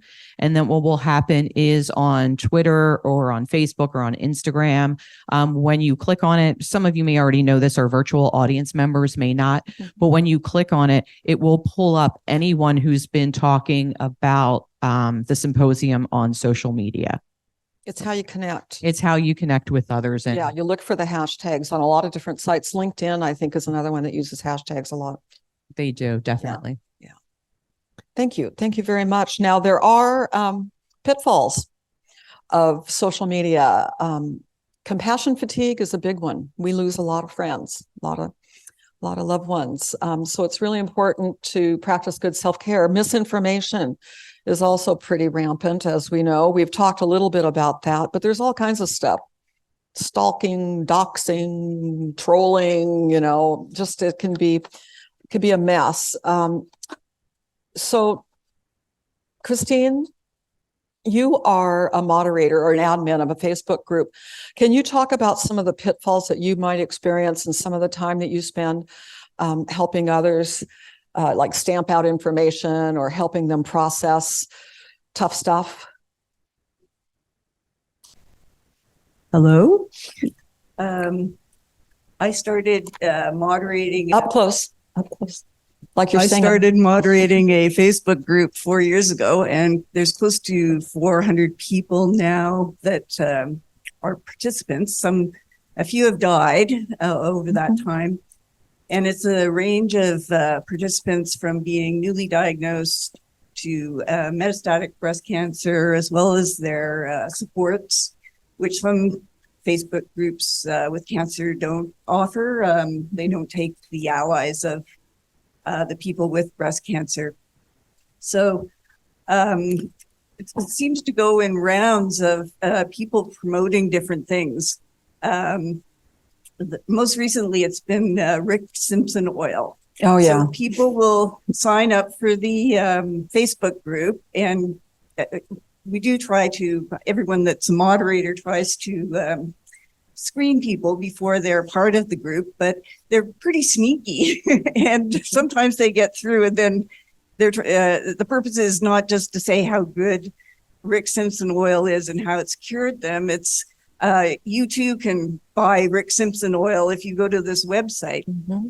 And that's just one example. There's a lot of other kind of cancer cures that exist out there.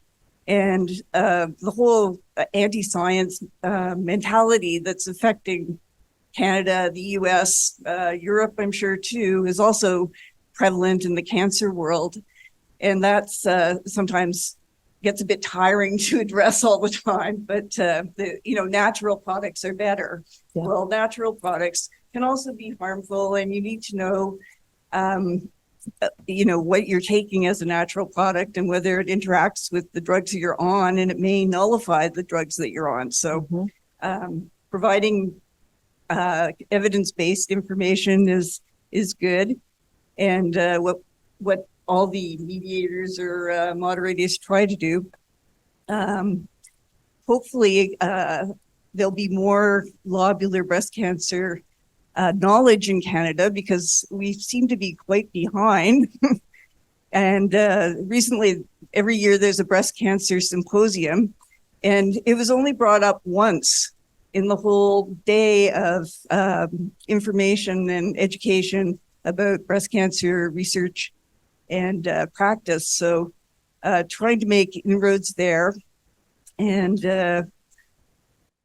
it's important work. It's the spotting of misinformation, the shutdown, the squelching of snake oil cures in these Facebook groups. The moderators and admins, we spend a lot of time booting out spammers and other bad actors. And we are all volunteer, and it is a big job, but we're trying our best to do it. And, it's not just the misinformation, it's also the hyped up headlines. And people don't know how to discern necessarily, like, hey, look at this new study. It's like jelly beans cure cancer. And then, well, who funded the study? Oh, the National Jelly Bean Association. Yeah. So you have to be a good critical thinker. And we've got some more, of course, resources for you, and another QR code. And Christine was very helpful in putting together a lot of these resources. They're about stamping out pseudoscience and just how to really identify what's good information, what's solid information, what is promising things to come, but it's not here yet. So we've got some more resources for you there. Christine, did you want to, or anyone else, did you want to talk any more about misinformation? Yeah, Siobhan, did you want to? Quickly? Not so much about misinformation, but I'm sitting here thinking it would be really remiss of me if I didn't mention the European lobular breast cancer advocates that are here, because a number of us are here for the first time in Pittsburgh. It is pretty huge. Esther, and I'm looking over at Tona, and we all found each other through social media. Yeah. So a round of applause for social media, because it's bringing us together. We have all found each other. Yeah, I mean, I've known you for years. And this is the first time we've actually met IRL. We have unique problems in Europe because each country has its own language. So, you know, it's so important that we have all these patient advocates across Europe to bring us together and share. It's spectacular. Share evidence-based information. Yeah. So, and I think that this is how we connect with the researchers and clinicians too a lot, is through social media. So we have one more slide. This QR code has all the information sheets that I've shared so far. There's also, at the end of it, there's the Lee list, is what I've come to call it. It's a group of all the different lobular breast cancer organizations, all of the patient groups, and all the different funds where you can donate to. And now we also have consortiums, not just ELBCC, but we have another new consortium that's on there. So questions from the audience? I think that this is probably, this is it. Do we have any questions that you've been? Not even on social media. What the heck? I think we have to leave the panel to ask questions of ourselves. But anybody else then? Yeah. One of the things I've done, if I have something coming up, I'll type in a question about the side effects or whatever it is, and I see other patients' experiences. Sure. In the end, and I get a broad, it's not that I'm like definitely going to do what they're saying, but I get a brief overview of all things. Often my doctors will have one. So it's a good way to, for patients, also to learn that variety. Yes. Yeah, we're all unicorns in some respect. You know, we all have different experiences. We have different biologies, so we react differently to the drugs that we're given. You know, so it's important to, you know, like, okay, it's really good to see that range. You know, it's not cookie cutter treatment, and it's not one size fits all. And some people will have horrible side effects from a drug, and others will have zero. So, Colleen. I just wanted to give one more pitch for an LBCA resource, because it's the ILC Publications Library. I don't know how many of you have seen it or used it, but our scientific advisors, Matt included, and Julia spend a lot of time finding the best research, the peer-reviewed research, going through it, saying, yes, this should be added, a couple of old studies that should be taken down. And we just updated it with 30-something new studies, including 13 on imaging. That's great. All right. Thank you, everyone. Thank you so much.